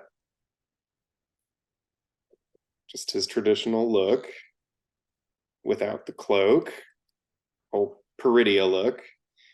But yeah, I couldn't be more proud of MJB Customs for his sculpting, for the likeness, And how um, fast. and how fast and how accurate. Like he he got like the different levels of chevron that are in Balin's beautiful leather suede tunic. Yeah, it is not a flat piece No, that's there. not at all. And I can tell you, he had so much green and emerald that just reads as black that it was a pleasure to paint it up with like that knowledge in my head and seeing like, man, you did such a good job, but I can't tell you what a good job you did. So where in the actual costuming, where did that coloration come from? It came from the painted and distressed different materials that the costume is built out of. We've got suede, we've got leather, we've got wool, and we've got a few other fabrics as well, all layered and woven on top of each other and distressed in varying shades of greens by her incredible ager dyer Carol. She like in person he's quite green and colorful, but knowing it would all read as black, that's why we went so far with the greens and But the your texture eyes pick up the recreation. depth, The eyes even pick in up that. the depth. And that's this is where I'll give like Even right now, a looking one. at on the screen right now, even your paint job on that, you can see this sort of way that the light moves across that differently depending on your positioning. Mm-hmm. Like it Yep. doesn't read as a solid green or a solid black. Nope, It's there's almost the same way nothing. that sort of Aztecing pearlescence on like an Enterprise model for Star Trek plays. Exactly. Very important. And here's where I want to mention a wonderful remember, like, shout out to Shauna Terpsick, my mentor and the designer, costume designer of this, who Shauna was so passionate about culture and texture, and working with her gave me such a knowledge of what to look for with fabric and texture. And she touched everything.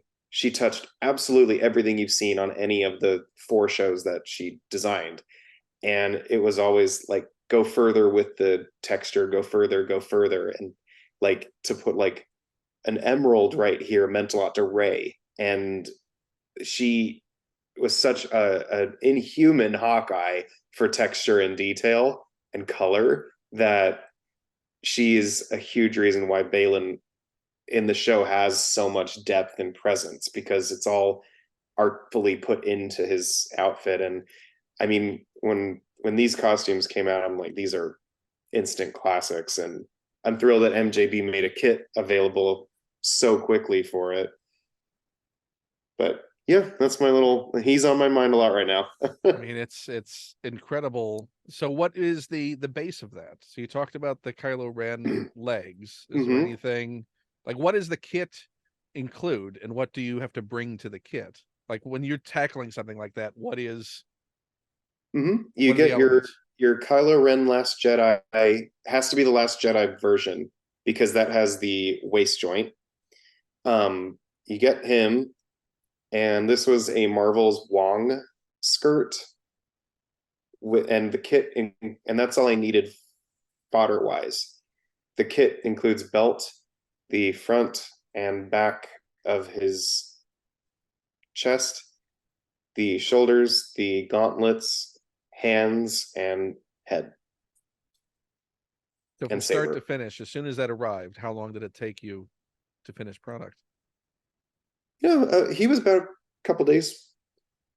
I was really jazzed for it too. So once I had the elements there, and once I spent a lot of time like scaling and going back and forth talking with MJB on scaling, because he designed it to fit this The Last Jedi Kylo figure. Once we kind of went back and forth and experimented with scaling, he just painted up and came together really quick. MJB's kits, like they're made to go on these donor figures that he sculpts on top of. So big shout out to MJB Customs and the incredible engineering he's thinking of while sculpting such beautiful work on top of. I mean, again, it just looks incredible. Thank you. I'm very happy with him. I will say, and big shout out to the toy community making him happen. So those are available. People should. I mean, that's always prevented me from going down that route. Is I would get something like that, but then I would just have blank unpainted material, just because that's just not where my skill set lies. So that's why, shout out to And Luke. that's why the I painters have are out there. this, you know, I have Yeah. a white Dexter Jetster printed out that's just gonna for now sit here like that, unless I went with straight cartoony coloring, or just did a wash over him, just so like he's Spray him in bronze. that's what I thought. Yeah, he's just gonna be a golden Dexter idol that sits there. But then of course when I did Or it, you I could did send him off to a Centerpoint or Tim or other painters out there. the 6 scale printout. Mm, that's a big guy.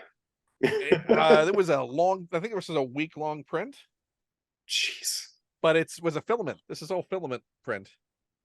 It looks great. But I did again that super high resolution for it. The camera's like, Yeah. there we go. It was worth it. So one day, or again, yes, like Bob's Big Boy, but golden, we'll have the little Dexters that are out there. He's gonna fall. Don't fall. Oh, don't let him fall. The good thing about that not being a resin print is I'm not as concerned if he falls. Right. And he's super light. Like it's always deceptively light when you have a resin print. A filament, a a filament print filament like print. that. Yeah, Oh yeah. yeah. Resin, I always feel so paranoid around, as far as how delicate Yeah. it can be. Right. That's why I love when like MJB's kits, like he does like the overlay so it goes on top of like the Kylo torso, or like his Shin Hati figure goes on top of a Bix torso. Like how we opened up the conversation with, like with Hasbro's overlay system and switching it out. Right. So there's still the integrity of everything that moves, and the resin's just the overlay. It's not like a replacement torso, which is another route to go, but the arms are never going to be just as snug. Like it's always going to be a little delicate. But I shout out to MJB, who just his girlfriend just had their first child too. Oh, well, congratulations. So he's just creating, isn't he? Ridiculous. Once you start, you just can't stop. Yep, just print.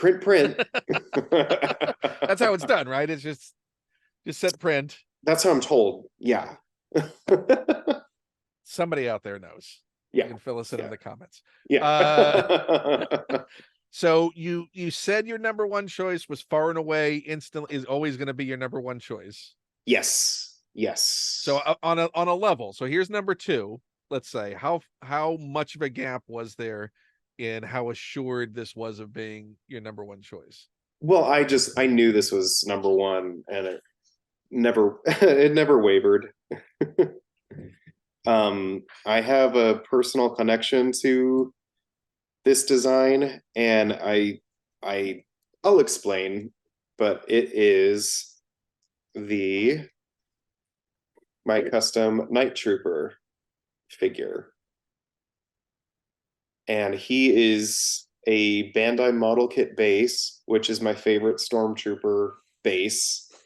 As someone who has worked with Stormtrooper armor very, very intimately, I can say the Bandai model kit is completely accurate. There's not a soft part, there's not a rubbery part, there's not a detail missing. You put it all together, and it is a fully articulated figure.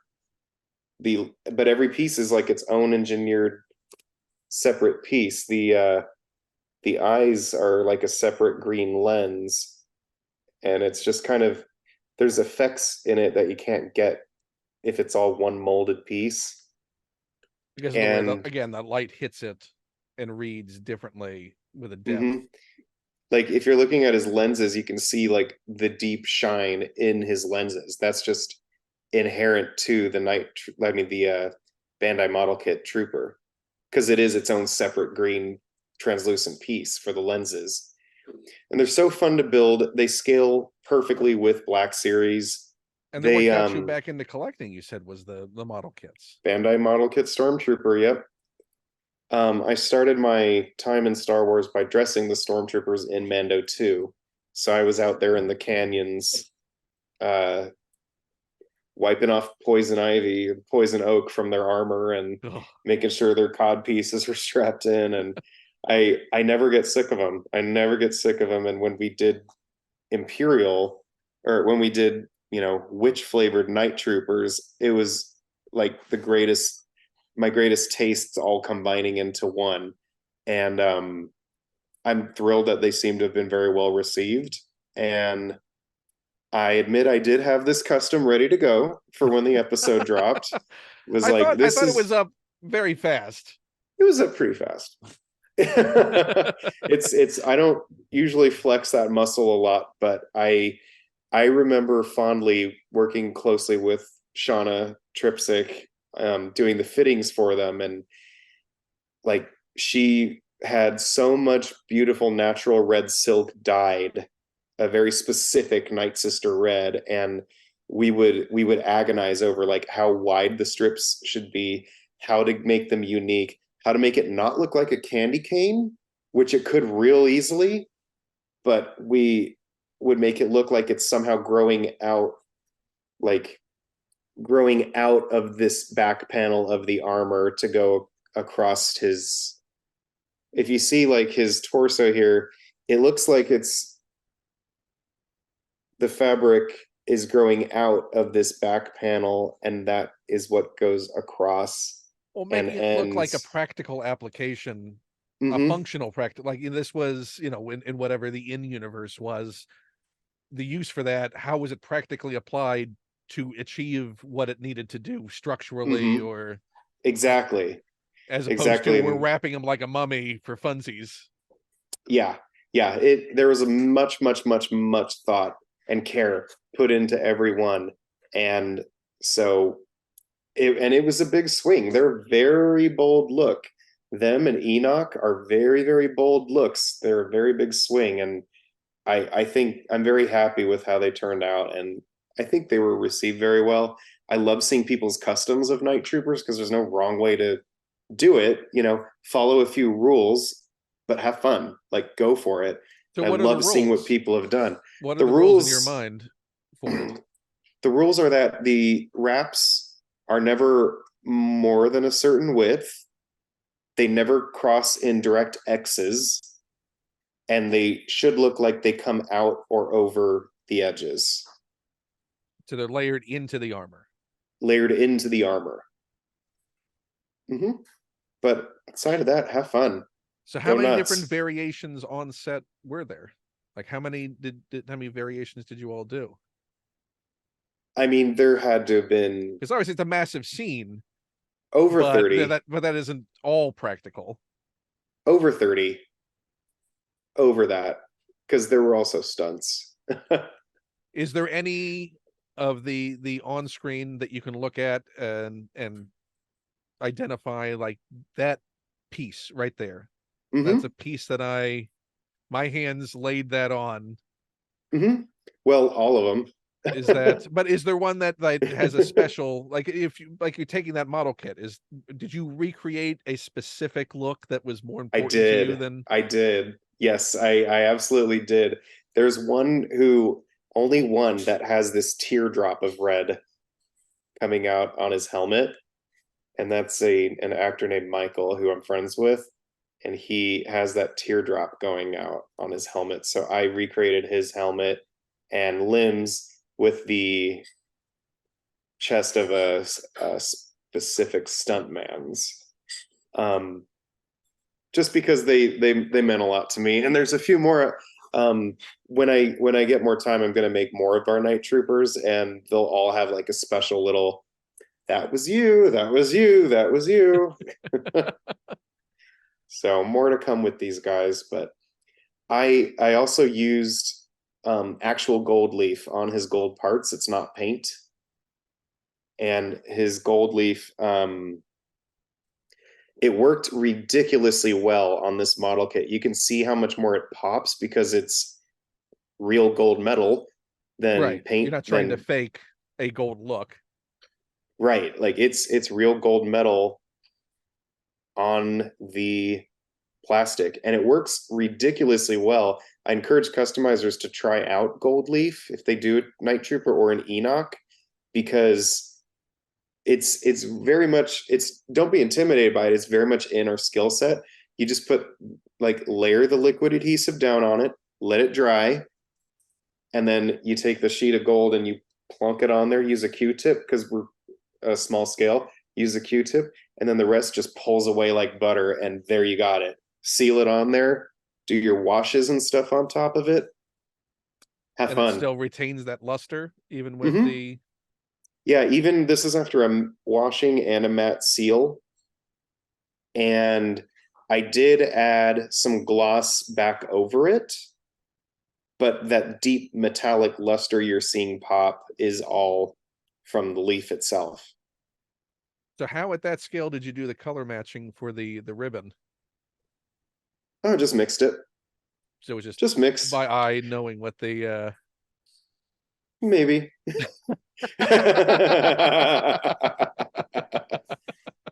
If I say any more, I'm going to have to ask permission. So, no, well, it is a beautiful piece. Thank you. And I can certainly see why far and away it would be a number one.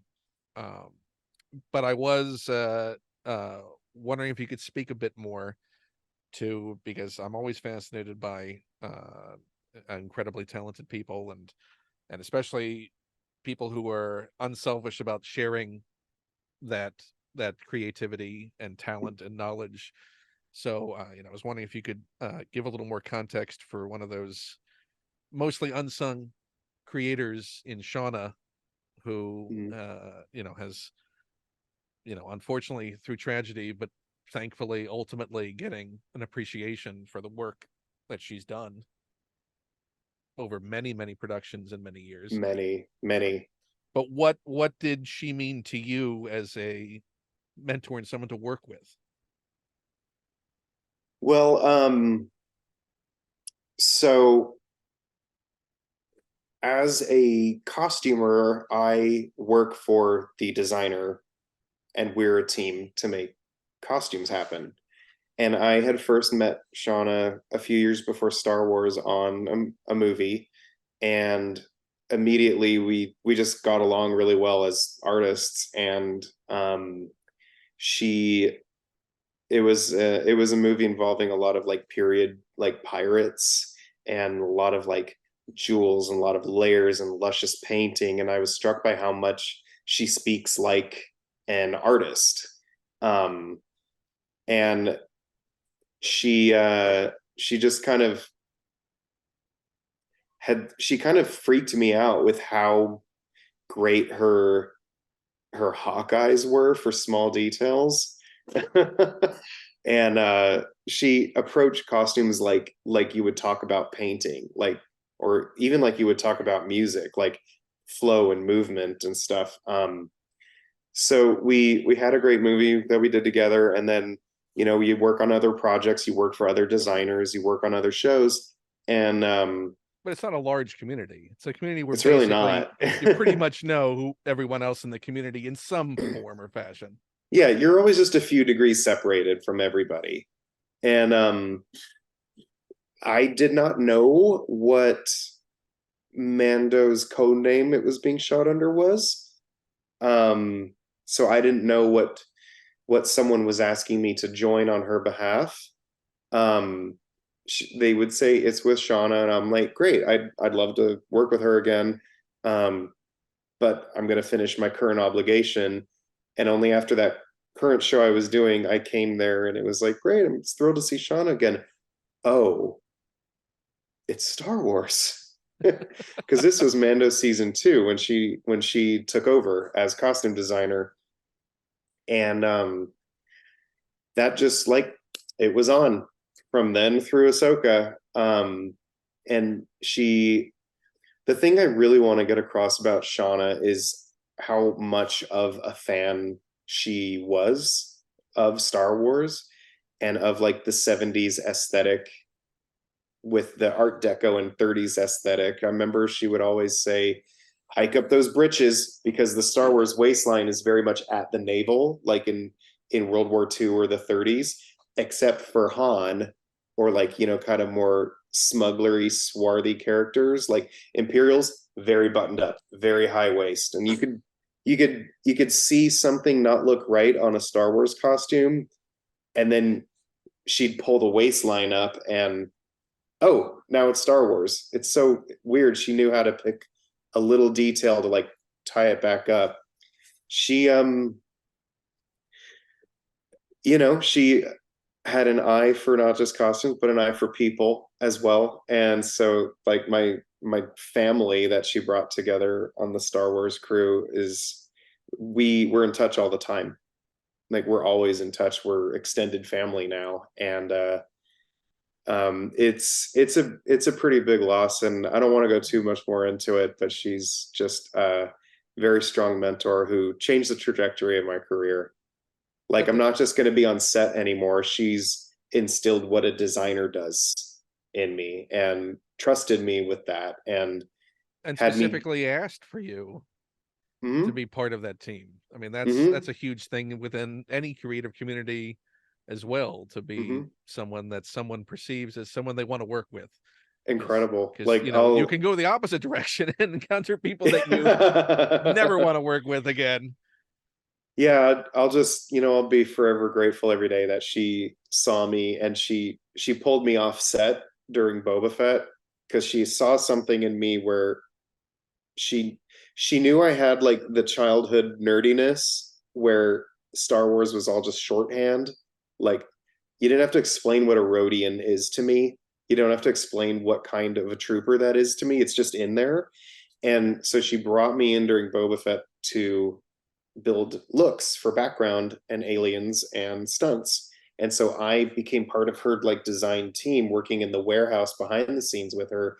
That meant doing fittings. That meant having, being in meetings with her and being just much closer. And I'll never forget that she saw me enough to pull me in to do that, but then mentored me, and here's how we make a fitting more efficient. Here's how we make a look happen. Here are the rules of Star Wars, but here's where you put your artistic eye. And I feel like I could do anything now with what she taught me behind the scenes of the Star Wars shows. So she didn't silo the process off. Like, that is your job. You do that job. This is someone else's job.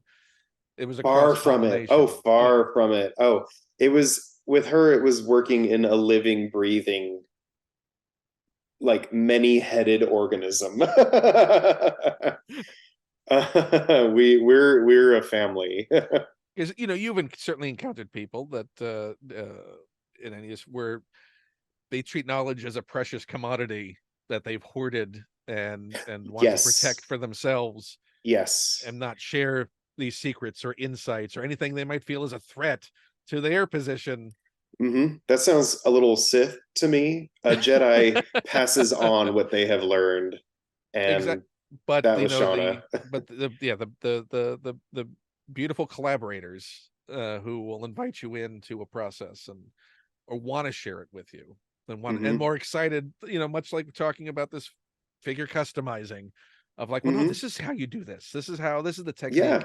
Use Try it. Try Mr. it. Hobby. This is the kind of thing. Why are you using that? Believe me, I learned these things, use my knowledge. Use my knowledge, I beg you. So yeah, to be invited into that is always an incredible gift to get. As someone who I've certainly been gifted numerous times, and try and do the same with any knowledge that I have and can pass along. So those people are few and far between. Yeah. But always wonderful when you're lucky enough to even have a moment with them. So that was so I very much appreciated you sharing more over the past couple of weeks about that. So that kind of gift can be further shared, and everything that she imparted will live on in the stuff that you do. It will. From this point. So from this point on, she even loved the figures. I had a lot in my office, and she was just such a cheerleader of fans and their creativity. If she could tell every fan, go for it, she would have. Did she see the any of the work in progress of the custom for the She did. trooper? Oh yeah, she saw that. She saw did she have any suggestions for it? No, not for them, but for Balin. The first thing she said when she saw my Balin figure was like, there's a leather strip around his hood. I'm like, I know, I'm done though. And she did ask me to make one for her. And I wish that I could. Well, I mean, you still can. Yeah, I can dedicate this one. I can give it the proper leather trim on his hood and then dedicate it. I was like, yes, Mom, I know that's there. Do you already know the leather you're going to use, the materials you're going to use? I'll paint it. To pull it off in that scale? Yeah. No, are there patterns? There are patterns on the leather. Is it just a leather strip, or are there patterns on the leather for the strip as well? His is a leather trim, so it's like just a black leather strip, but of course heavily distressed and painted and tied in. So you got to dial it in. Nothing off the rack. It's another galaxy, baby. Nothing's off the rack. Made to order. So I mean, now of the projects that are sitting on your table, what's the one that's most exciting for you to tackle? Probably the three witches, the three Night Sister witches. I'm really looking forward to getting and making me some witches. You already haven't. No, those are going to have to be displayed together, right? That's going to be yes. in a scene. Again, MJB did a kit for the the great mother witch, she's the one with the more elaborate pointed cone. Right. And he got all of like the crisscrossing satin strips all over, and the Hasbro released the Agatha Harkness figure, which is like a ridiculously good base body for all three of them. So I bought three. I'm printing out the first head. I'm waiting on him to do the other two, but I know he's busy with other things now. So who's out there 3D printing that green magic effect in clear resin? Are you doing that? No, I think we're all just using The Doctor Doom? existing. that Yeah, Dr. yeah, Doom? yeah. The Doctor Doom, the classic Loki, who has the hand stuff, and there's a lot of McFarlane figures with green fire. So And they're there's all like, going to be gathered around in the process of making yes, Mother Talzin's sword, right? And so the green fire around the yes, sword, that's going to be your display? or just staying warm and telling spooky Bigfoot stories around the campfire. Why wasn't that the Halloween release? Why didn't we get the three Night Sisters Hello. around a pumpkin? Just I'll have mine displayed around a noti. My friend Rob, the Toxic Collector on Instagram, um has been just making incredible offerings of painted creatures from Ahsoka. So I have his Lothcats and his noti. that And Nodi is incredible. I know he's beautiful. God, he's beautiful. Can I grab him really quick? Yes, yeah, please.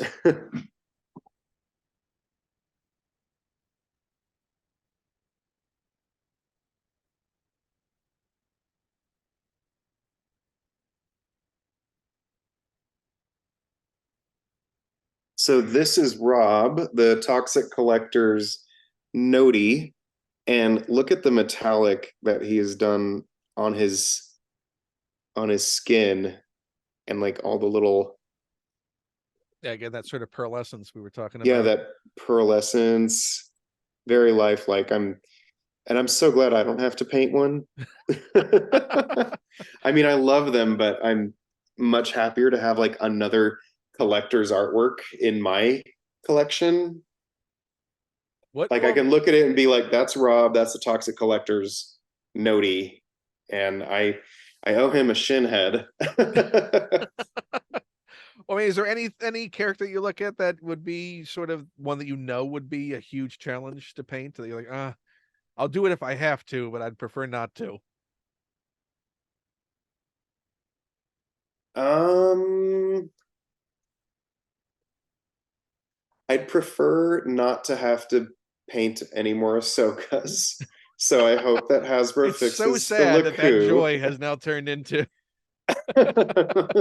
You do something often enough, and it just, the passion's long fulfilled. Now it's just um I hope But if that Rosario Hasbro, Dawson said, "Listen, I really want one of those custom Ahsoka figures from you. Can I well, get?" here, have mine.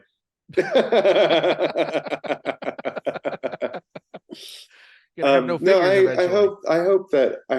I hope that when Hasbro releases an Ahsoka the White, that it's an all new sculpt with the longer Leku, That you because then then I would swap just out.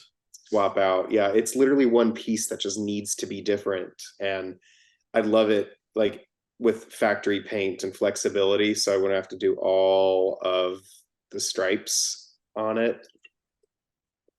That's it. Everything else, bring it on. Even when Luke prints out that scaled Purgil. Wow. Would that just be an airbrush dry brush thing? He'd be fun. No That big you can then deal. nestle your figures inside of. Yeah, yeah, and take them with you on trips. That'll be the display. That's the carry case. In the past, that would have been the carrying case. That would have been, I guarantee you, in the 90s. So is there anything missing from your collection that you absolutely must have that no one's done yet? Cyril and Dedra. But there are at least head sculpts that exist for them, right? I haven't seen. You said there's a Yes, Dedra, there's a Dedra, and I now recently have it. but no Cyril Still, yet. there's no Cyril. I mean, What a Scrapyard has done one, but he doesn't sell STL files, and I prefer to print my own.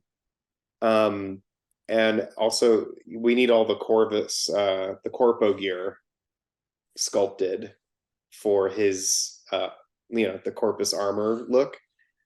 So Well, we need his come sergeant to go with him too, on. right? What's the name of his cursing sergeant? the His double axe Scottish buddy? Scottish Yeah, sergeant. yeah. We need him too. We do. And then Luke has to do their transport, their commuter Oh, shuttle that they're beautiful. on. And then they can all hang out in Centerpoint Studios' Ferrick's hotel. Again, Have you seen that thing? no. Oh, you Centerpoint Studios. He does a lot of head batches and like 3D sculpting commissions and dioramas as well. And he did a 1/12 scale Ferrick's hotel that is jaw dropping. Oh, it's too much. There's too much. There's not enough filament and resin to keep up with But all of he these. did it. Don't feel so bad. He did it old school. He cut out foam, like, and 3D printed augmented pieces. He's a genius with it, and I think he's actually going to be at Designer Con in December sharing it. Oh,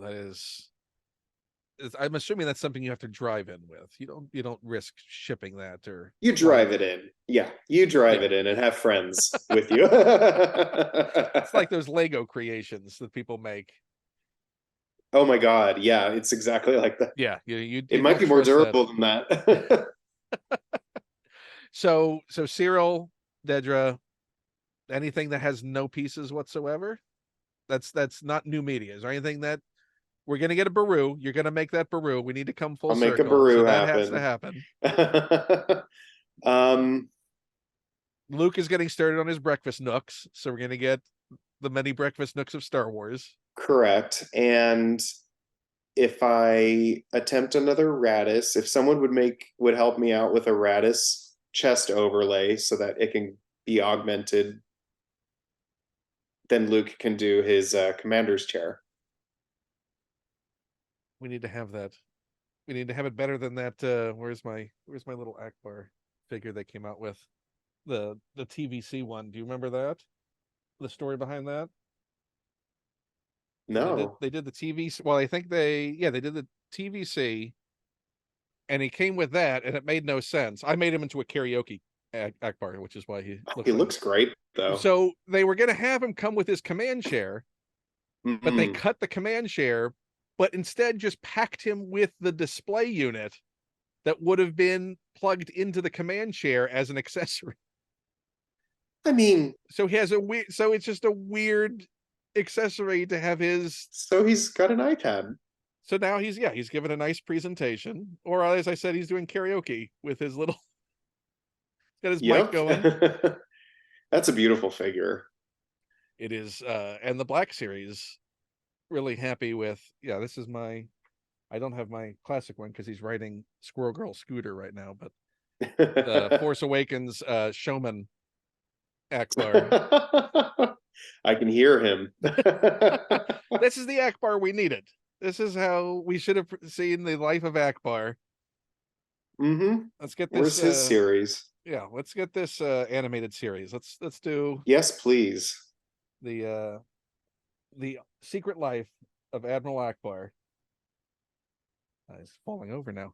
Well, this has been a real delight, and I really appreciate you coming on the show. Are there any other figures you want to talk about? Any honorable mentions? Anything else you would like to play? Are you No. going to be at the Designer Con? Do you have a display going?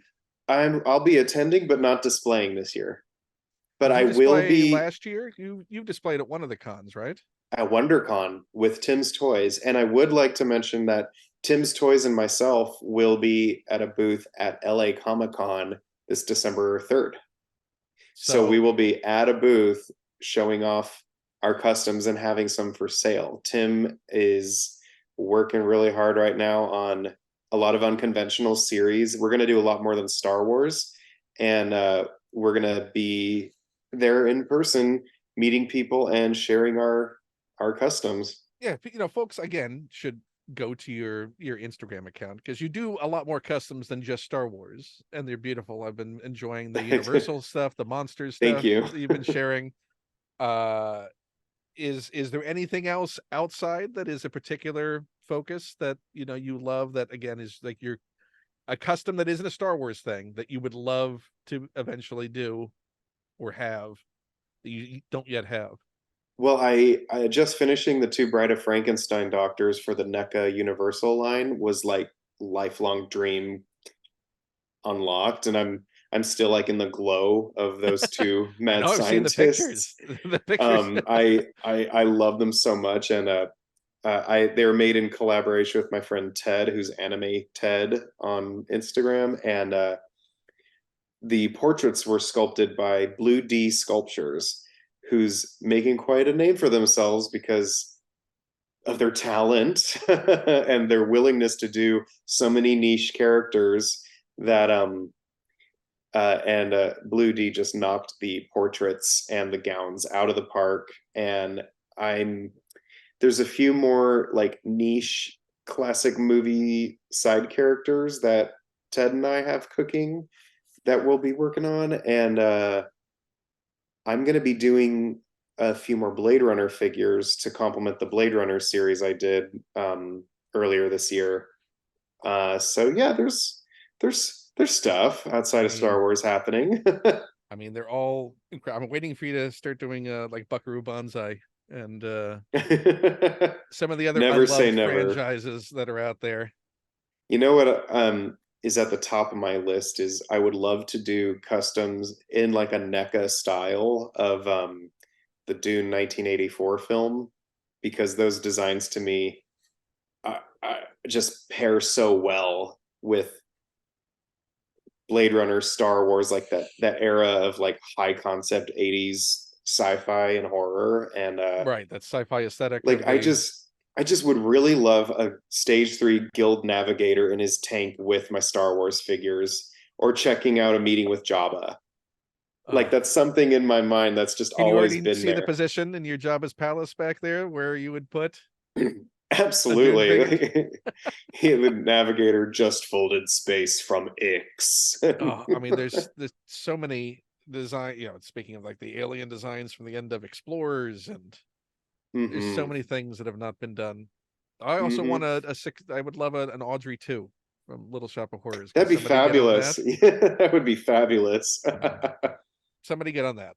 Somebody watching this, we need that model. Why that has not been done yet. Where is it? And then we can do the cutaway to show the puppeteers in it as well. Love it. And the world needs more Rick Moranis figures as well. It does. There have been strides made. Hasbro did give us one. But we need more. We need Where's the much more. Spaceballs line? We know that's coming. The fact that it is not out there again is I feel let down. Where's your custom dark helmet? Why isn't he in Jabba's palace right now? If I could at least have a dark helmet, a barf, and a Joan Rivers. Please help me. Why did I lose her name just now? And I just did as well. Well, someone's shouting at us right now. Thank you for that, and we appreciate you letting us know.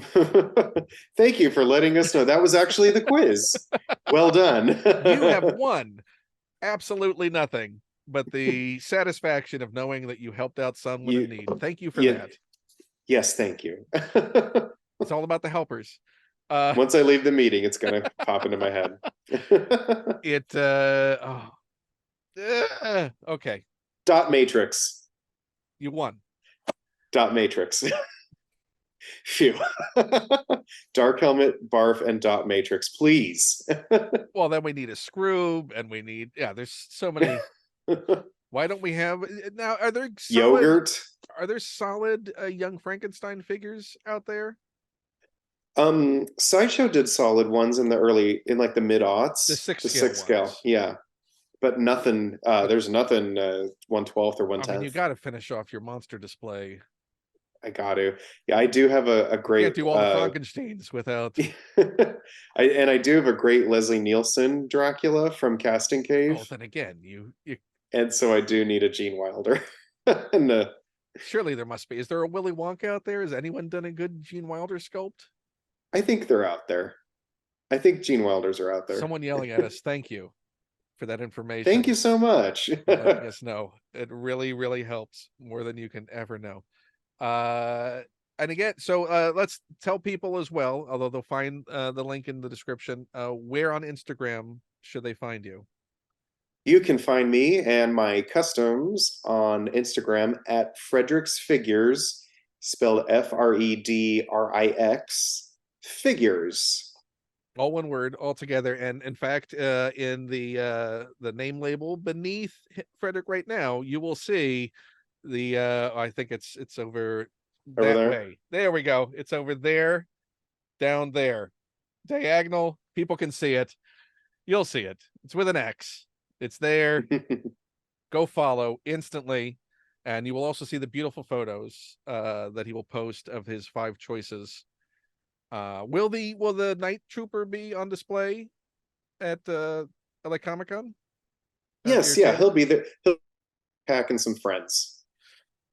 Committing to that now. I cannot wait to see There'll it. be a little mini fleet. Your video froze just a little bit, so it looks like you're in mid sneeze. Oh, we're frozen.